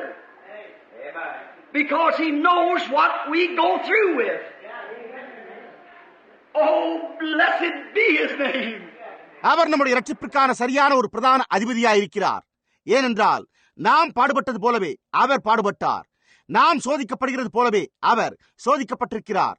அவர் நம்முடைய சகோதரன் என்று அழைக்கப்பட வெட்கப்படவில்லை. ஏனென்றால் நாம் எதனூடாக செல்கிறோம் என்பதை அவர் அறிந்திருக்கிறார். ஓ, அவருடைய நாமம் ஸ்தோத்திரிக்கப்படுவதாக. For verily he took not on him the form of angels, but he took on him the seed of Abraham. Oh my! He didn't become an angel. He became the seed of Abraham. And we being dead in Christ take on Abraham's seed and are heirs according to the promise. ஆதலால் அவர் தேவ தூதருக்கு உதவியாக கை கொடாமல் ஆபிரகாமின் சந்ததிக்கு உதவியாக கை கொடுத்தார். ஓ என்னே, அவர் ஒரு தூதனாகவில்லை, அவர் ஆபிரகாமின் வித்தானார். நாம் கிறிஸ்துவுக்குள் மரிக்கின்றபடியினால் ஆபிரகாமின் சந்ததியாராயும் வாக்குதத்தின்படியே சொந்தராயும் இருக்கிறோம். See, he never took on the form of an angel. He never become an angel. He become a man. பார்த்தீர்களா, அவர் ஒருபோதும் தேவ தூதருக்கு உதவியாக கை கொடுக்கவில்லை. அவர் ஒருபோதும் ஒரு தூதனாகவில்லை. அவர் மனிதனானார். He became the seed of Abraham and took the sting of death in his own flesh to reconcile us back to God, and now sits there for an intercessor. My, how could we reject it for him? அவர் ஆபிரகாமின் வித்தாகி நம்மை மீண்டும் தேவனோடு ஒப்புரவாக்கும்படிக்கு தம்முடைய சொந்த மாம்ச சரீரத்தில் மரணத்தின் கொடுக்க ஏற்றுக்கொண்டு இப்பொழுது அங்கே பரிந்து பேசுபவராக விட்டிருக்கிறார். என்னே நண்பனே, நம்மால் எப்படி அதை புறக்கணிக்க முடியும்? Listen. Wherefore, in all things, it behooved him to be made like unto his brethren, that he might be a merciful and faithful high priest in things pertaining to God, to make reconciliation the sin of the people, that he might be the reconciler. கவனியுங்கள், அன்றியும் அவர் ஜனத்தின் பாவங்களை நிவர்த்தி செய்கிறதற்கு எதுவாக தேவ காரியங்களை குறித்து இரக்கமும் உண்மையும் உள்ள பிரதான ஆசாரியராயிருக்கும்படிக்கு எவ்விதத்திலும் தம்முடைய சகோதரருக்கு ஒப்பாக வேண்டியதாயிருந்தது. அதாவது அவர் ஒப்புரவாக்குபவராயிருக்கலாம். See, there was enmity between God and man. And no man, they sent the angels, the prophets, they couldn't take their place because they had to pray for themselves. Amen. They couldn't take the place. பாருங்கள், தேவனுக்கும் மனிதனுக்கும் இடையே பகை இருந்தது. எனவே எந்த மனிதனுமே, அவர் தூதர்களை, தீர்க்கதரிசிகளை அனுப்பினார். அவர்களால் உங்களுடைய ஸ்தானத்தை எடுக்க முடியவில்லை. ஏனென்றால் அவர்கள் தங்களுக்காகவே ஜெபிக்க வேண்டியதாயிருந்தது. எனவே அவர்களால் அந்த ஸ்தானத்தை எடுக்க முடியவில்லை. Then he sent the law. The law was a policeman to put us in jail. He couldn't bring us out. He sent the law. He sent the prophets. He sent the righteous. And everything could not make an atonement. But he come down and become one of us. Oh my. அதன் பின்னர் அவர் நியாயப்பிரமாணத்தை அனுப்பினார். நியாயப்பிரமாணமோ நம்மை சிறையில் அடைக்கிற ஒரு காவற்காரனாய் இருந்தது. ஆனால் நம்மை வெளியே கொண்டு வர முடியாதா இருந்தது. அவர் நியாயப்பிரமாணத்தை அனுப்பினார். அவர் தீர்க்கதரிசிகளை அனுப்பினார். அவர் நீதிமான்களையும் மற்றும் ஒவ்வொரு காரியத்தையும் அனுப்பியும் பாவ நிவர்த்தி செய்ய முடியாமற் போயிற்று. ஆனால் அவர் இறங்கி வந்து நம்மில் ஒருவரானார். ஓ என்ன! I wish we had more time right now. I'd like to take you to that law of redemption, but we haven't. But just for a moment, the beautiful picture is in Ruth and Naomi. நமக்கோ இப்பொழுது இன்னும் அதிக நேரம் இருந்தால் நலமாயிருக்கும். நான் மீட்பின் பிரமாணத்தை குறித்து பேச விரும்புகிறேன். ஆனால் நமக்கோ நேரமில்லை. ஆயினும் சற்று நேரம் பொறுத்துக் கொள்ளுங்கள். அந்த அழகான காட்சி ரூத் மற்றும் நகோமியில் காணப்படுகிறது. If you see there the reconciliation, how that the husband, the man that was to redeem the lost and the fallen estate had to be kinfolks to the person who had lost the estate. நீங்கள் அங்கே அந்த ஒப்புரவாகுதலை காண்பீர்களேயானால், இழந்த விழுந்து போற நிலைமையில் காணப்படுகிற மனிதனை மீட்கிற மனிதன் எப்படியாக அந்த நிலக்கிழார் இழந்த நிலைமையில் உள்ள நபருக்கு நெருங்கின இரத்தானா இருக்க வேண்டியதாக இருந்தது. That's reason Boaz had to be was a kinsman to Naomi that he could get Ruth.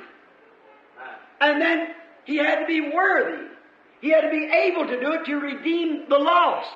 அந்த காரணத்தினால்தான் போவாஸ் நகோமிக்கு ஒரு நெருங்கின இனத்தானாய் இருக்க வேண்டியதாக இருந்தது. அப்பொழுதே அவனால் ரூத்தை மீட்க முடிந்தது. அப்பொழுது அவன் அதற்கு பாத்திரமானாய் இருக்க வேண்டியதாக இருந்தது. அவன் இழக்கப்பட்டதை மீட்க அதை செய்யக்கூடியவனாய் இருக்க வேண்டியதாக இருந்தது. And Boaz at the gate gave a public testimony by kicking off his shoe that he had redeemed Naomi and all of her possession. And he had to be kinfolks. Boaz தன்னுடைய பாதரட்சைகளை கழற்றி போட்டுவிட்டு அவன் நகோமியையும் அவருடைய எல்லா உடைமைகளையும் மீட்டிருந்தான் என்று ஒலிமிக வாசலண்டையிலே ஒரு பகிரங்க அறிக்கையை பண்ணினான். எனவே அவன் நெருங்கின இரத்தானாய் இருக்க வேண்டியதாக இருந்தது. And that's the reason that Christ, God, had to become kinfolks to us, and he come down and was a man, and he suffered temptation, and he was laughed at and made fun of and persecuted and ignored and called Beelzebub and scoffed at and suffered death under capital punishment. அந்த காரணத்தினால்தான் கிறிஸ்து நமக்கு நெருங்கின இனத்தாராக வேண்டியதாக இருந்தது. அவர் இறங்கி வந்து ஒரு மனிதனாக இருந்தார். அவர் சோதிக்கப்பட்டு பாடுபட்டார். அவர் நகைக்கப்பட்டார், பரிகசிக்கப்பட்டார், துன்பப்படுத்தப்பட்டார், அலட்சியப்படுத்தப்பட்டு, பெயல் சபூல் என்று அழைக்கப்பட்டு, பரிகாசம் பண்ணப்பட்டு, தலையாய கொடூர தண்டனையின் கீழ் மரணத்துக்கு எதுவாய் பாடுபட்டார். See, he had to be kinfolks to us. He had to be falsely accused because you're falsely accused. He had to bear sickness because you're sick. He had to bear sins because it was your sins. And he had to become kinfolks. புரிகிறதா? அவர் நமக்கு நெருங்கின இனத்தானாக வேண்டியதாக இருந்தது. நீங்கள் தவறாக குற்றம் சாட்டப்படுகின்றபடியால் அவர் தவறாக குற்றம் சாட்டப்பட வேண்டியதாயிருந்தது. நீங்கள் சுகவீனமாயிருக்கின்றபடியால் அவர் சுகவீனத்தை சுமக்க வேண்டியதாயிருந்தது. அவர் பாவங்களை சுமக்க வேண்டியதாயிருந்தது. ஏனென்றால் அது உங்களுடைய பாவமாயிருந்தது. எனவே அவர் நெருங்கின இரத்தானாக வேண்டியதாயிருந்தது. The only way he could redeem us was to be kinfolks to us. And how he become kinfolks is by taking on the form of sinful flesh and becoming one of us. அவர் நமக்கு நெருங்கின இரத்தானாயிருக்கும்படியான அந்த ஒரே வழியிலேயே அவரால் நம்மை மீட்க முடிந்தது.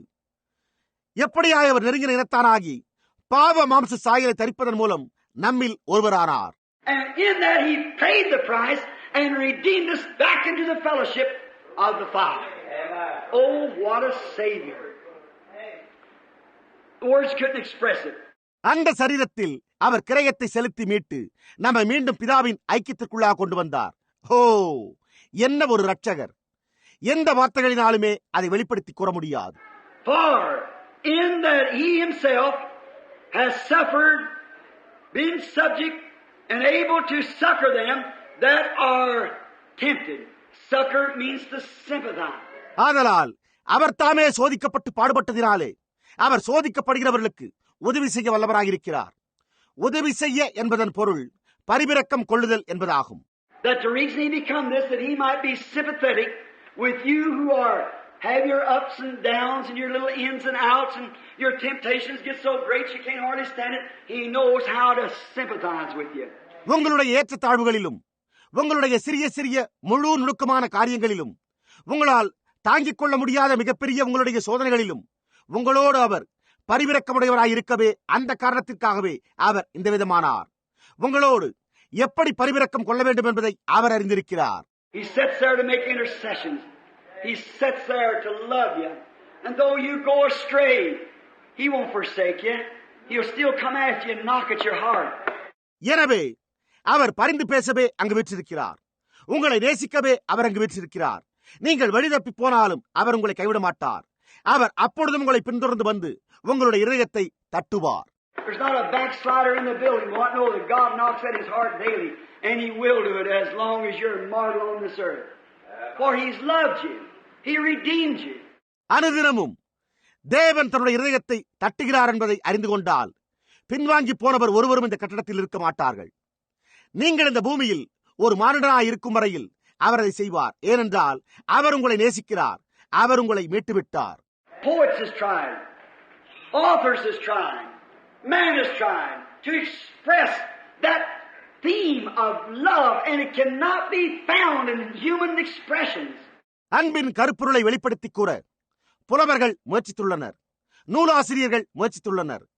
மனிதன் முயற்சித்துள்ளான். ஆனாலும் அது மானிட வெளிப்படுத்தல்களில் கண்டறியப்பட முடியவில்லை. One said, "Oh, love of God, how rich and pure, how fabulous and strong. It shall forevermore endure." Saints and angels song. ஒருவர் இவ்வாறு கூறினார், ஓ, தேவனுடைய அன்பு எவ்வளவு ஐஸ்வர்யமும் தூய்மையுமானது, எவ்வளவு என ஆழம் காண இயலாது, பலமானது, அது என்னென்றைக்கும் நிலைத்திருக்கும் என்பதே பரிசுத்தவான்கள் மற்றும் தூதர்களின் பாடலாகும். If we would think the ocean filled and where the skies a parsnip made, every stalk on earth a quill, and every man a scribe a trade, to write the love of God above would drain the ocean dry. Or could the scroll contain the whole ocean stretched from sky to sky? நாம் சமுத்திரத்தை மையினால் நிறைத்து வானங்களை தோல் காகிதமாக தயாரித்து பூமியில் உள்ள ஒவ்வொரு தண்டையும் இறகாக உபயோகித்து ஒவ்வொரு மனிதனையும் எழுதும் பணியில் அமர்த்தினால் தேவனுடைய அன்பை எழுதுவதென்பது சமுத்திரத்தையே உலரச் செய்துவிடும். ஆகாயத்தின் ஒரு முனையிலிருந்து மறுமுனை வரை படர்ந்துள்ள தோல் சுருள் தேவனுடைய அன்பு அனைத்தையும் கொள்ளுமோ? You'll never understand. There's no way for us to understand how that great sacrifice that he did came down and reconciled us back to God. Then he went back and said, "I'll not leave you comfortless. I'll come again and be with you, even in you to the end of the world." நீங்கள் ஒருபோதும் புரிந்து கொள்ளவே மாட்டீர்கள். தேவனிடத்தில் நம்மை மீண்டும் ஒப்புரவாக்க அவர் வந்து எப்படியாய் அந்த மகத்தான தியாகத்தை செய்தார் என்பதை நாம் புரிந்து கொள்ள வழியே கிடையாது. அதன் பின்னர் அவர் திரும்பிச் சென்று, இப்பொழுது நான் உங்களை திக்கற்றவர்களாக விடேன், நான் உங்களிடத்திற்கு திரும்பவும் வந்து உலகத்தின் முடிவு பரியந்தமும் உங்களோடும் உங்களுக்குள்ளும் இருப்பேன் என்றார். And here we are today, living in the end time with the same Jesus, the same things, same signs, same wonders, same salvation, same Spirit, doing the same things, same gospel, same word, same illustration, same manifestations, everything. நாம் இன்றைக்கு இங்கே கடைசி காலத்தில் அதே இயேசுவோடு, அதே காரியங்களோடு, அதே அடையாளங்களோடு, அதே அதிசயங்களோடு, அதே ரட்சிப்போடு, அதே ஆவியானவர், அதே காரியங்களை செய்கிறதோடு, அதே சுவிசேஷத்தோடு, அதே வார்த்தையோடு, அதே எடுத்துக்காட்டுகளோடும், அதே வெளிப்படுத்தல்களோடும், அதே மாதிரியான ஒவ்வொரு காரியத்தோடும் வாழ்ந்து கொண்டிருக்கிறோம். It behooves us not to neglect this great salvation, for we'll have to give an account someday with what we do with the Son of God. இந்த பெரிதான ரட்சிப்பை குறித்து நாம் கவலையற்றிருக்க கூடாது என்று அது நமக்கு உணர்த்துகிறது. ஏனென்றால் நாம் தேவகுமாரனோடு என்ன செய்கிறோம் என்பதற்கு என்றோ ஒரு நாள் கணக்குப்புவிக்க வேண்டும். He's on your hand tonight, sinner, backslider. What are you going to do with him? You say, well, I'll put it off. But remember, don't you do that. There's no way at all, if you're a sinner, that you can leave this building and be the same. You can't do it. பாவியே, பின்வாங்கி போனவரே, இன்றிரவு அவர் உங்களுடைய கரங்களில் இருக்கிறார். நீங்கள் அவரோடு என்ன செய்ய போகிறீர்கள்? நீங்களோ, நல்லது, நான் அதை உதறிவிடுவேன் என்று கூறலாம். ஆனால் நினைவிருக்கட்டும், நீங்கள் அதை செய்யாதீர்கள். பின்னர் வேறு வழியே கிடையாது. நீங்கள் ஒரு பாவியாக இருந்தால் அப்பொழுது நீங்கள் இந்த கட்டடத்தை விட்டு அதே பாவியாகத்தான் செல்ல முடியும். உங்களால் அதை தவிர்க்க முடியாது. Pilate one night tried to do it. He called for some water and he washed his hands. I ain't got nothing to do with it. I just the same as never seen it. பிலாத்து ஒரு இரவு அதை செய்ய முயற்சித்தான். அவன் கொஞ்சம் தண்ணீர் கொண்டு வர சொல்லி அவன் தன்னுடைய கைகளை கழுவினான். மேலும் அவன், எனக்கு இதனோடு எந்த சம்பந்தமும் கிடையாது, நான் அதை ஒருபோதும் காணாது போன்று இருக்கிறேன் என்று கூறினான். I never heard the gospel. I want nothing to do with it. Could he wash it off with his hands? He couldn't. நான் அந்த சுவிசேஷத்தை குறித்து ஒருபோதும் கேள்விப்பட்டதே இல்லை, எனக்கு அதனோடு எந்த சம்பந்தமும் வேண்டாம் என்றான்.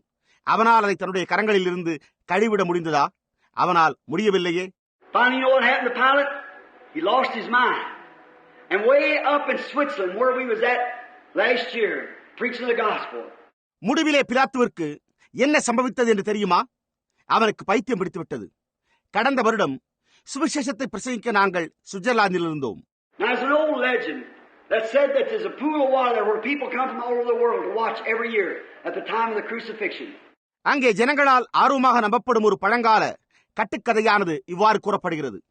ஒவ்வொரு வருடமும் சிலுவையேற்ற நேரத்தின் போது அங்குள்ள குளத்தில் கவனித்து காண உலகெங்கிலும் இருந்து ஜனங்கள் வருகின்றார்களாம். Pilate, he plunged himself to death by committing suicide, jumping into this water and drowning himself. And every year at that same day, blue water boils up out of that pool to show that God rejected the water. பிலாத்து அந்த குளத்தில் குதித்து மூழ்கி தற்கொலை செய்து கொண்டானாம். ஒவ்வொரு வருடமும் அதே நேரத்தில் தேவர் அந்த தண்ணீரை புறக்கணித்து விட்டார் என்று காண்பிக்கும்படியாக அந்த குளத்திலிருந்து நீல நிறத்தில் பொங்குகிறதாம். Water can never wash the blood of Jesus off of your hands or your soul. There's only one way to do it. That's accept it as your personal pardon and be reconciled to God. Let us pray. தண்ணீரானது ஒருபோதும் உங்களுடைய கரங்களில் இருந்து அல்லது உங்களுடைய ஆத்மாவில் இருந்து இயேசுவின் ரத்தத்தை கழுவிட முடியாது. அதை செய்வதற்கு ஒரே ஒரு வழி மாத்திரமே உண்டு. அது உங்களுடைய தனிப்பட்ட மன்னிப்பை ஏற்றுக்கொண்டு தேவனிடத்தில் ஒப்புரவாகுவதே ஆகும். நாம் ஜெபம் செய்வோமாக. Heavenly Father, we thank Thee tonight for the Word. For faith cometh by hearing, and hearing by the Word. We thank Thee for Jesus. பரலோக பிதாவே, நாங்கள் வார்த்தைக்காக இன்றிரவு உமக்கு நன்றி செலுத்துகிறோம். ஆதலால் விசுவாசம் கேள்வினாலே வரும், கேள்வி தேவனுடைய வசனத்தினாலே வரும். நாங்கள் இயேசுவிற்காக உமக்கு நன்றி செலுத்துகிறோம். And as we see this great day that we're living in, how it's signs and wonders, how we let these things slip by. God, open the eyes of the people in this tabernacle tonight, that they might see and understand that we're in the last hours. நாங்கள் ஜீவித்துக் கொண்டிருக்கிற இந்த மகத்தான நாளை காண்கையில் எப்படிப்பட்ட அடையாளங்களும் அற்புதங்களும் சம்பவிக்கின்றன என்றும் நாங்கள் எப்படி இந்த காரியங்களை நடுவிச் செல்ல விட்டுவிடுகிறோம் என்பதையும் காண்கிறோம். தேவன் இன்றிரவு இந்த கூடாரத்தில் உள்ள ஜனங்களின் கண்களை திறந்து நாங்கள் இந்த கடைசி மணி நேரத்தில் இருக்கிறோம் என்பதை காணவும் புரிந்து கொள்ளவும் செய்வாராக. The time is fleeting. We haven't got much longer to be here.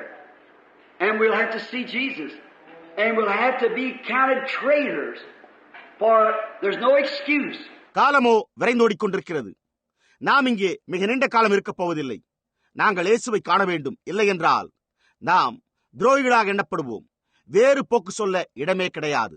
This morning, when you gave that great mighty vision of that man coming here from way in the country yonder, and to see him beyond a shadow of doubt rise from that wheelchair, receive his sight. இந்த காலையில் அப்பாலுள்ள தூரதேசத்திலிருந்து அந்த மனிதன் இங்கே வருவதை குறித்தும் அவனை காணுவதை குறித்தும் சந்தேகத்தின் நிழலுக்கு அப்பால் அந்த சக்கர நாற்காலியில் இருந்து அவன் எழுந்து தன்னுடைய பார்வையை பெற்றுக் கொள்வதையும் குறித்த மகத்தான வல்லமையான தரிசனத்தை நீர் அளித்தீர்.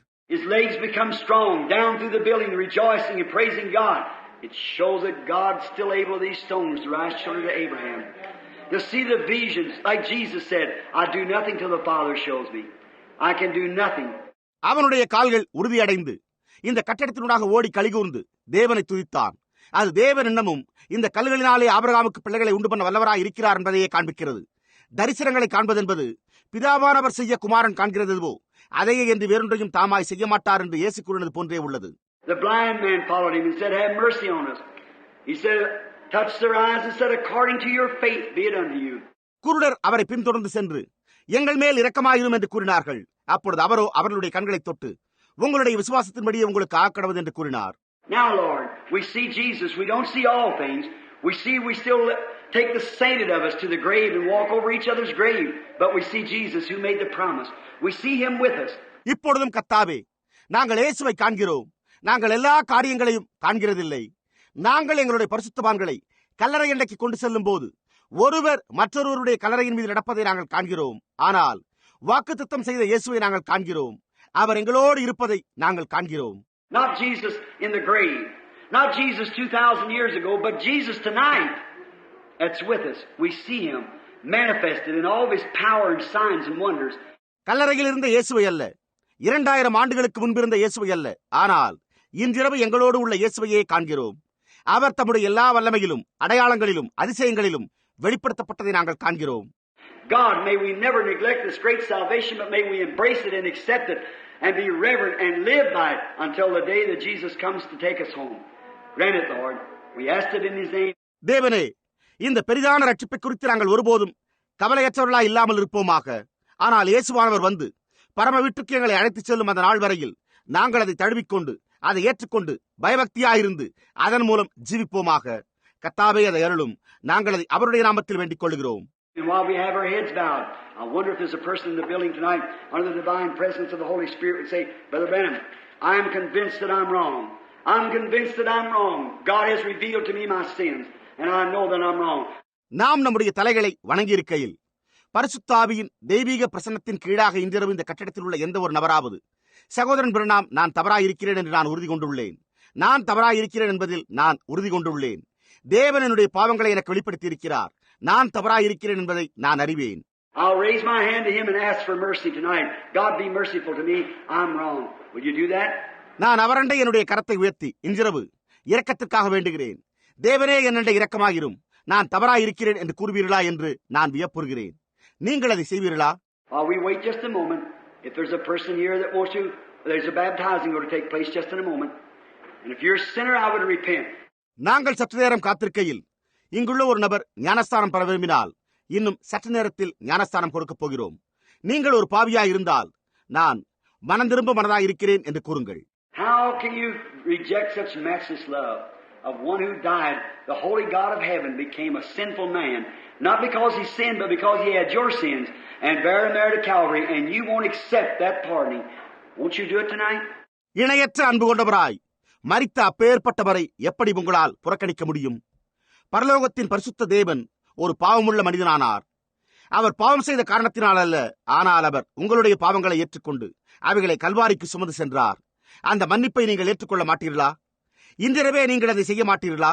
While we have our heads bowed, someone say, remember me, Brother Branham. I'll raise my hands to Christ and say, be merciful to me. I am wrong and I want to be reconciled to God. Would you raise your hand? நாம் நம்முடைய தலைகளை வணங்கியிருக்கையில் யாரேனும், சகோதரன் பிரணாம், என்னை நினைவு கூறுங்கள், நான் என்னுடைய கரங்களை கிறிஸ்துவண்டை உயர்த்தி என்னிடத்தில் இரக்கமாயிரும், நான் தவறாயிருக்கிறேன், நான் தேவனோடு ஒப்புரவாக்கப்பட வேண்டும் என்று விரும்புகிறேன் என்று கூறுங்கள். நீங்கள் உங்களுடைய கரத்தை உயர்த்துவீர்களா? All right. If everyone's Christians, then let us pray. Father, we thank Thee tonight that everyone in here are Christians, that they have witnessed the same by remaining silent, that their sins are all in their blood, and I'm so grateful for that. சரி, ஒவ்வொருவரும் கிறிஸ்தவர்களாய் இருந்தால் அப்படியானால் நாம் ஜெபம் செய்வோமாக. பிதாவே, இங்குள்ள ஒவ்வொருவரும் கிறிஸ்தவர்களாய் இருக்கிறபடியினால் அவர்கள் அமைதியாக தரித்திருந்து அதே விதமாக சாட்சி பகர்ந்துள்ளபடியால் அவர்களுடைய பாவங்கள் யாவும் ரத்தத்தின் கீழே இருக்கின்றபடியால் நாங்கள் இன்று உமக்கு நன்றி செலுத்துகிறோம். நான் அதற்காக மிகவும் நன்றி உள்ளவனாயிருக்கிறேன். Bless them, Lord. Oh, I'm so glad that they have found reconciliation through the offering of the blood. By hearing the word, the washing of the water by the word, it cleanses us. It brings us to the greatest place where the sinner in his vile darkness is made white as snow. கர்த்தாவே, அவர்களை ஆசீர்வதியும். ஓ, இரத்த பலியினூடாக வார்த்தையை கேட்பதனால் அவர்கள் ஒப்புரவாகுதலை கண்டடைந்துள்ளதற்காக நான் மிகவும் மகிழ்ச்சி அடைகிறேன். வார்த்தையை கொண்டு தண்ணீரின் கழுவுதலினால் அது எங்களை சுத்திகரிக்கிறது. அது எங்களை மகத்தான ஸ்தலத்திற்கு கொண்டு வருகிறது. அங்கே தன்னுடைய இழிவான அந்தகாரத்தில் உள்ள பாவியும் உறைந்த மழையைப் போல வெண்மையாக்கப்படுகிறான். The scarlet stains of sin has been washed away and we are new creatures in Christ. How we thank thee for this. இரத்தாம்பர பாவக்கரைகள் கழுவப்பட்டிருக்கின்றன. நாங்கள் கிறிஸ்துவுக்குள் புது சிருஷ்டிகளாய் இருக்கிறோம். இதற்காக நாங்கள் உமக்கு எப்படியாய் நன்றி செலுத்துகிறோம். Now the baptismal service comes up. I understand that this young lady tonight is to be baptized down here in the name of her Lord. Oh Heavenly Father, we pray that you'll bless this young woman. இப்பொழுதோ ஞானஸ்தான ஆராதனை வருகிறது. இன்றிரவு இந்த வாலிப பெண்மணி தன்னுடைய கர்த்தரின் நாமத்தில் இங்கு ஞானஸ்தானம் பண்ணப்படவிருக்கிறாள் என்று நான் அறிந்து கொள்கிறேன். ஓ பரலோக பிதாவே, நீர் இந்த வாலிப ஸ்திரியை ஆசீர்வதிக்க வேண்டும் என்று நாங்கள் ஜெபிக்கிறோம். How my mind goes back to just a few days ago, coming up in Henryville and seeing that lovely little girl walking around on the street, and tonight she's a mother, a lady, who's accepted you as her personal savior. சில தினங்களுக்கு முன்னால் ஹென்ரிவில்லுக்கு வந்து வீதியில் எங்கே சுற்றி சுற்றி நடந்து கொண்டிருந்த அந்த அருமையான குட்டி பெண்ணை பார்த்த நினைவிற்கு என்னுடைய சிந்தனையானது எப்படி திரும்பிச் செல்கிறது. இன்றிரவோ அவள் ஒரு தாயாய், ஒரு பெண்மணியாய் இருக்கிறாள். அவள் உம்மை அவளுடைய சொந்த இரட்சகராக ஏற்றுக்கொண்டாள். Life has been hard for the child, Lord. Oh God, but a heaven is sure for her, and we thank thee for that. We pray God you'll bless the young woman now. ஓ தேவனாகிய கர்த்தாவே, அந்த குழந்தைக்கான ஜீவனோ கடினமானதாக இருந்து வந்தது. ஆனால் பரலோகமோ அவளுக்கு நிச்சயமானதாக உள்ளது. நாங்கள் அதற்காக உமக்கு நன்றி செலுத்துகிறோம். தேவனே, நீர் இப்பொழுது இந்த வாலிப ஸ்திரியை ஆசீர்வதிக்க வேண்டும் என்று நாங்கள் ஜெபிக்கிறோம். As she comes to be baptized with water, may you fill her with the Holy Spirit of God. Grant it, Lord, may her soul be just so thrilled into the heavens. Grant it for your glory. We ask it in Jesus' name. Amen. அவள் தண்ணீரினால் ஞானஸ்தானம் பெற்றுக்கொள்ள வரும்போது நீர் அவளை தேவனுடைய பரிசுத்த ஆவியினால் நிரப்பும். கர்த்தாவே, இதை அருளும். பரலோகத்திலே அவளுடைய ஆத்துமா அவ்வளவாய் சிலிர்ப்பூட்டப்படுவதாக. உம்முடைய மகிமைக்காக இதை அருளும். நாங்கள் இதை இயேசுவின் நாமத்தில் வேண்டிக் கொள்கிறோம். ஆமேன். I want to read from Acts, the 2nd chapter. Peter speaking on the day of Pentecost. The first baptism was ever performed in the Christian church. கிறிஸ்தவ சபையில் முதல் ஞானஸ்தானம் கொடுக்கப்பட்ட பெந்தேகோஸ்தே நாளன்று பேதுரு பேசிற அப்போஸ்தலர் 2ஆம் அதிகாரத்திலிருந்து நான் வாசிக்க விரும்புகிறேன். Peter rebuking the Pharisees and the blind people for not recognizing the Son of God. பேதுரு பரிசேயர்களையும் குருடான ஜனங்களையும் தேவனுடைய குமாரனை அடையாளம் கண்டுகொள்ளாதற்காக கடிந்து கொள்ளுகிறான். Speaking of how that God had raised him up and proved his works and great signs and wonders. Listen to this. As he spoke, he was exalting Jesus. எப்படி தேவன் அவரை எழுப்பி அவருடைய கிரியைகளை மகத்தான அடையாளங்களிலும் அதிசயங்களிலும் நிரூபித்தார் என்பதையும் குறித்து பேசுகிறார். அவர் பேசின இந்த காரியத்திற்கு செவிகொடுங்கள். அவர் இயேசுவை உயர்த்தி பேசிக் கொண்டிருந்தார். Every Christian spirit exalts Jesus. Not only by your lips, but by your life. Your lips can say one thing, your life do another. If you do that, you know what it is? It's hypocrisy. ஒவ்வொரு கிறிஸ்தவனுடைய ஆவியும் இயேசுவை உயர்த்துகிறது. உங்களுடைய உதடுகளினால் மாத்திரமல்ல, ஆனால் உங்களுடைய ஜீவியத்தின் மூலம் உயர்த்துதலாகும். உங்களுடைய உதடுகள் ஒரு காரியத்தை கூற முடியும், உங்களுடைய ஜீவியமோ மற்றொன்றை செய்யும். நீங்கள் அவ்வாறு செயல்பட்டால் அது என்னவென்று உங்களுக்கு தெரியுமா? அது மாய்மாலமாகும். And I'd rather face heaven as an infidel than a hypocrite. I'd take my chance better. I believe in heaven as an infidel than to be a hypocrite.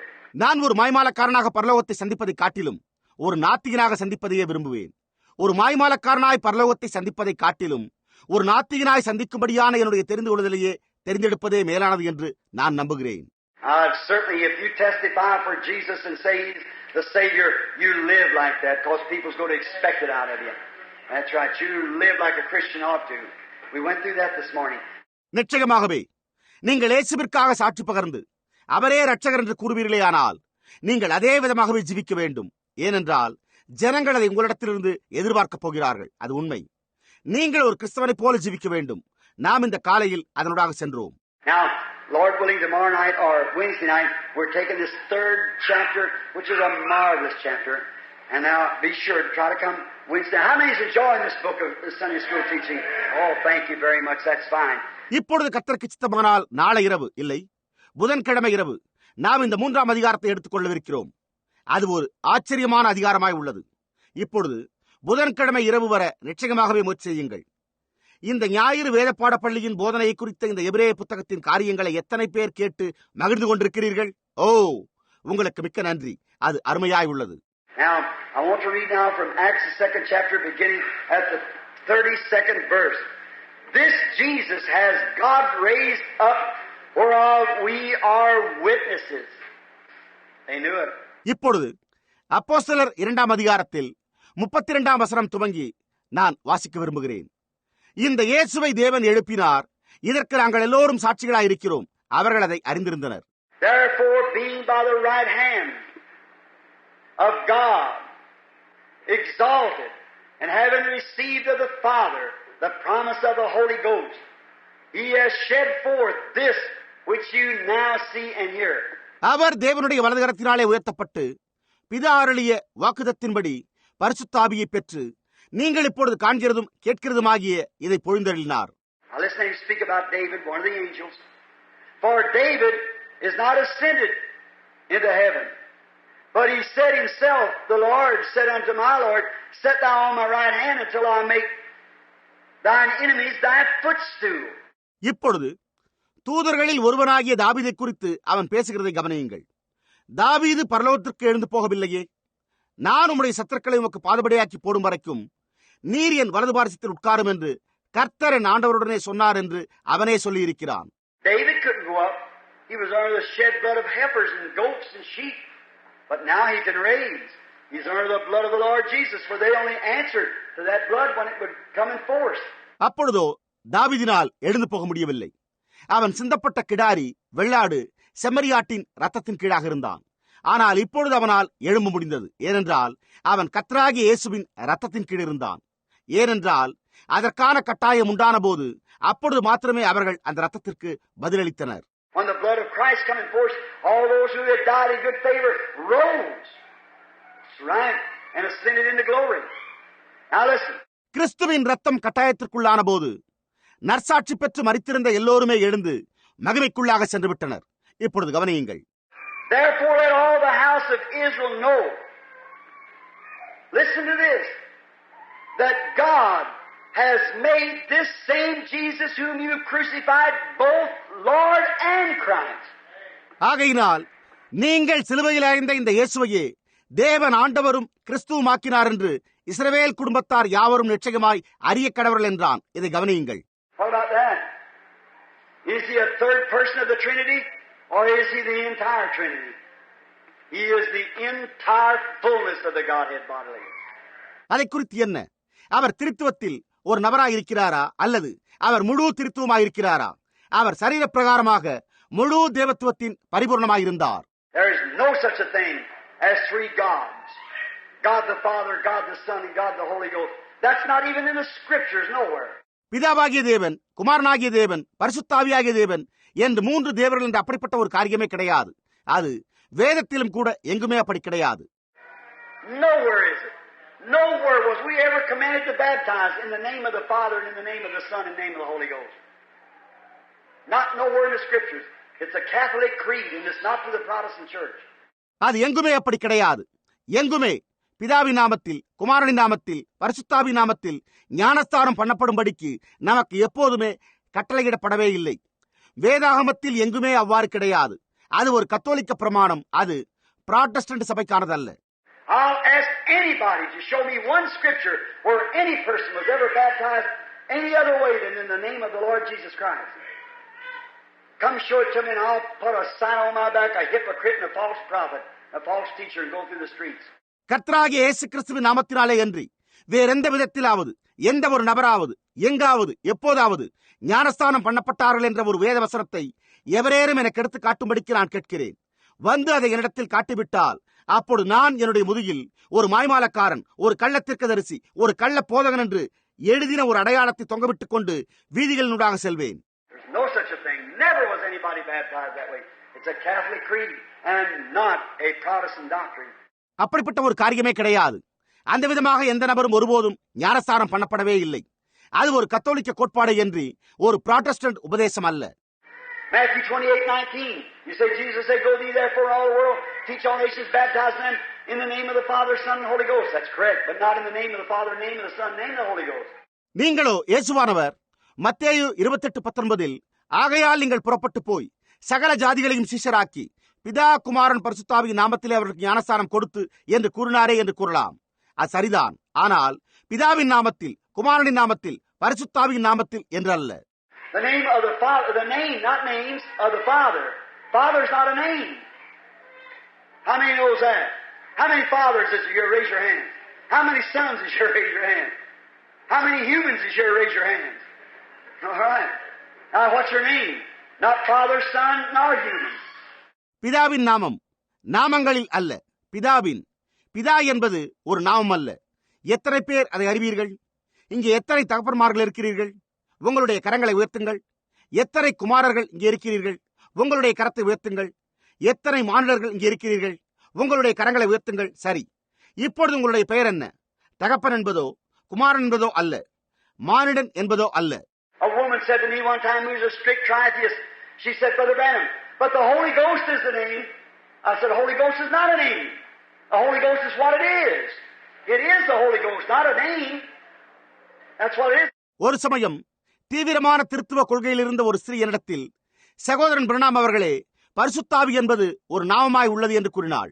அப்பொழுது நானோ, பரிசுத்த ஆவி என்பது ஒரு நாமம் அல்ல, பரிசுத்த ஆவி என்பது அது என்னமாய் உள்ளது என்பதாகும்.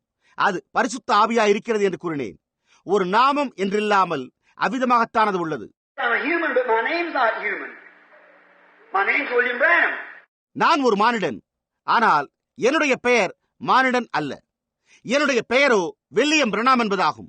So if he said, go ye therefore teach all nations, baptize them in the name of the Father and of the Son and of the Holy Ghost. Then Peter 10 days later said, repent. Now here, listen to this. எனவே அவர், ஆகையால் நீங்கள் புறப்பட்டு போய் சகல ஜாதிகளையும் சீஷராக்கி பிதா குமாரன் பரிசுத்த ஆவியின் நாமத்திலே அவர்களுக்கு ஞானஸ்தானம் கொடுத்து என்று கூறியிருப்பாரேயானால், அதன் பின்னர் பேதுரு 10 நாட்கள் கழித்து மனம் திரும்புங்கள் என்றான். இப்பொழுது இங்கே இதை கவனியுங்கள். And when they heard this, they were pricked at their heart and said unto Peter and the rest of the apostles, Man and brethren, what shall we do? Then Peter said unto them, Repent every one of you and be baptized in the name of the Lord Jesus Christ for the remission of your sins, and you shall receive the gift of the Holy Ghost. இதை அவர்கள் கேட்டபொழுது இருதயத்திலே குத்தப்பட்டவர்களாகி பேதுருவையும் மற்ற அப்போஸ்தலரையும் பார்த்து, சகோதரரே, நாங்கள் என்ன செய்ய வேண்டும் என்றார்கள். பேதுரு அவர்களை நோக்கி, நீங்கள் மனம் திரும்பி ஒவ்வொருவரும் பாவ மன்னிப்புக்கென்று இயேசு கிறிஸ்துவின் நாமத்தினாலே ஞானஸ்தானம் பெற்றுக் கொள்ளுங்கள், அப்பொழுது பரிசுத்த ஆவியின் வரத்தை பெறுவீர்கள். Then did Peter do what Jesus told him not to do? He wasn't confused. We're the ones confused. அப்படியானால் இயேசு பேதுருவை செய்யக்கூடாது என்று கூறினதையா அவன் செய்தான்? அவன் குழப்பமடைந்திருக்கவில்லையே, நாம் தாம் குழப்பமடைந்துள்ளோம். On Acts 2:38, the Jews were baptized in the name of the Lord Jesus Christ by mercy. அப்போஸ்தலர் 2:38 பேரில் யூதர்கள் கர்த்தராகிய இயேசு கிறிஸ்துவின் நாமத்தில் தண்ணீரில் முழுக்கு ஞானஸ்தானம் பண்ணப்பட்டனர். And Acts the 8th chapter, we find out that Philip went out and preached to the Samaritans and baptized them in the name of the Lord Jesus Christ. The Samaritans. அப்போஸ்தலர் 8வது அதிகாரத்தில் பிலிப்பு சமாரியர்களிடத்திற்கு சென்று பிரசங்கித்த போது அவர்கள் சமாரியர்கள் கர்த்தராகிய இயேசு கிறிஸ்துவின் நாமத்தில் ஞானஸ்தானம் பண்ணப்பட்டனர் என்பதை நாம் கண்டறிகிறோம். And Acts 10:49, Peter commanded the Gentiles to be baptized in the name of the Lord Jesus Christ. அப்போஸ்தலர் 10:49 பேதுரு புறஜாதிகள் கர்த்தராகிய இயேசு கிறிஸ்துவின் நாமத்தில் ஞானஸ்தானம் பெற்றுக் கொள்ளும்படி கட்டளையிட்டான். Paul, Acts 10:5, he passed through the upper coast of Ephesus, he finds disciples. They were a Baptist disciples. Is everyone Baptist? Pavul அப்போஸ்தலர் 10ஆம் அதிகாரம் 5 அவன் மேடான தேசங்கள் வழியாய் போய் எபேசுவுக்கு வந்தான். அங்கே அவன் சில சீஷர்களை கண்டான். அவர்கள் பாப்டிஸ்ட் சீஷர்களாயிருந்தனர். ஒவ்வொருவரும் பாப்டிஸ்டுகளாயிருந்தனர். They were converted under a Baptist preacher by the name of Apollo. And he was a Baptist preacher and was proven by the Bible that Jesus was the Christ. அவர்கள் அப்பல்லோ என்னும் பெயர் கொண்ட ஒரு Baptist பிரசங்கியாரின் கீழ் மனமாற்றம் அடைந்திருந்தனர். அவன் ஒரு Baptist பிரசங்கியாராய் இருந்து இயேசுவே கிறிஸ்து என்று வேதத்தை கொண்டு நிரூபித்துக் கொண்டிருந்தான். Paul said, have you received the Holy Ghost since you believed? They said, we know not where there be any Holy Ghost. Said, and how was you baptized? They said, we've been baptized by the same man that baptized Jesus. The whole water out there, that's good enough. அப்பொழுது பவுல், நீங்கள் விசுவாசிகளான போது பரிசுத்தாவி பெற்றீர்களா என்று கேட்டான். அதற்கு அவர்கள், பரிசுத்தாவி உண்டென்பதை நாங்கள் கேள்விப்படவே இல்லை என்றார்கள். அப்பொழுது அவன், அப்படியானால் நீங்கள் எந்த ஞானஸ்தானம் பெற்றீர்கள் என்றான். அதற்கு அவர்கள், இயேசுவுக்கு ஞானஸ்தானம் கொடுத்த அதே மனிதனால் அங்கிருந்த அதே தண்ணீரில் நாங்கள் ஞானஸ்தானம் பெற்றோம், அது போதுமானதா இருக்கிறது என்று கூறினார்கள். Paul said that won't work now. Had to be baptized over again. And Paul commanded them to be baptized over again in the name of the Lord Jesus Christ. Laid his hands on them and the Holy Ghost come on them. Correct? Yes, sir. Pavul, அது இப்பொழுது கிரியை செய்யாது, நீங்கள் மறுபடியும் ஞானஸ்தானம் பெற வேண்டும் என்றான். அப்பொழுது பவுல் அவர்கள் மீண்டும் கர்த்தராகிய இயேசு கிறிஸ்துவின் நாமத்தில் ஞானஸ்தானம் பெற்றுக்கொள்ள வேண்டும் என்று கட்டளையிட்டான். பின்னர் தன்னுடைய கரங்களை அவர்கள் மேல் வைத்தபோது பரிசுத்த ஆவி அவர்கள் மேல் வந்தார். சரி, ஆமையா. It'll be light in the evening time. The path of glory you shall surely find. In the waterway, that's the light today. Buried in the precious name of Jesus, young and old. Repent of all your sins. The Holy Ghost will surely enter in. The evening light has come. It is the facts that God and Christ are one. சாயங்காலத்திலே வெளிச்சம் உண்டாகும். மகிமையின் பாதையை நீ நிச்சயம் கண்டடைவாய். தண்ணீரின் பாதையில்தான் இன்றைக்கு வெளிச்சம் உண்டு. விலையேறப்பெற்ற இயேசுவின் நாமத்தில் அடக்கம் பண்ணப்படுங்கள். வாலிபரே, வயோதிகரே, உங்களுடைய எல்லா பாவங்களில் இருந்தும் மனம் திரும்புங்கள். பரிசுத்தாவி நிச்சயமாகவே உள்ளே பிரவேசிப்பார். சாயங்கால வெளிச்சம் தோன்றியுள்ளது. தேவனும் கிறிஸ்துவும் ஒருவரே என்பது உண்மையே. But the Bible says, that's right. It's the hour, it's the time that we should repent. அதைத்தான் வேதம் கூறியுள்ளது. அது உண்மை. இதுவே அந்த வேளையாய் உள்ளது. இதுவே நாம் மனம் திரும்ப வேண்டிய ஒரு நேரமாய் உள்ளது. Now, all when you're ready in the pool, you're ready, or to pull the curtains. Now, the Lord bless you now as a brother minister. Can you all see? நீங்கள் ஞானஸ்தான தொட்டியண்டை ஆயத்தமாய் இருக்கும்போது சத்தமாய் சொல்லுங்கள். நீங்கள் ஆயத்தமாய் இருக்கிறீர்களா? சரி, திரையை இழுத்து விடுங்கள். இப்பொழுது சகோதரன் ஞானஸ்தானம் கொடுக்கும் போது கர்த்தர் உங்களை ஆசீர்வதிப்பாராக. உங்கள் எல்லோராலும் இங்கே காண முடிகிறதா?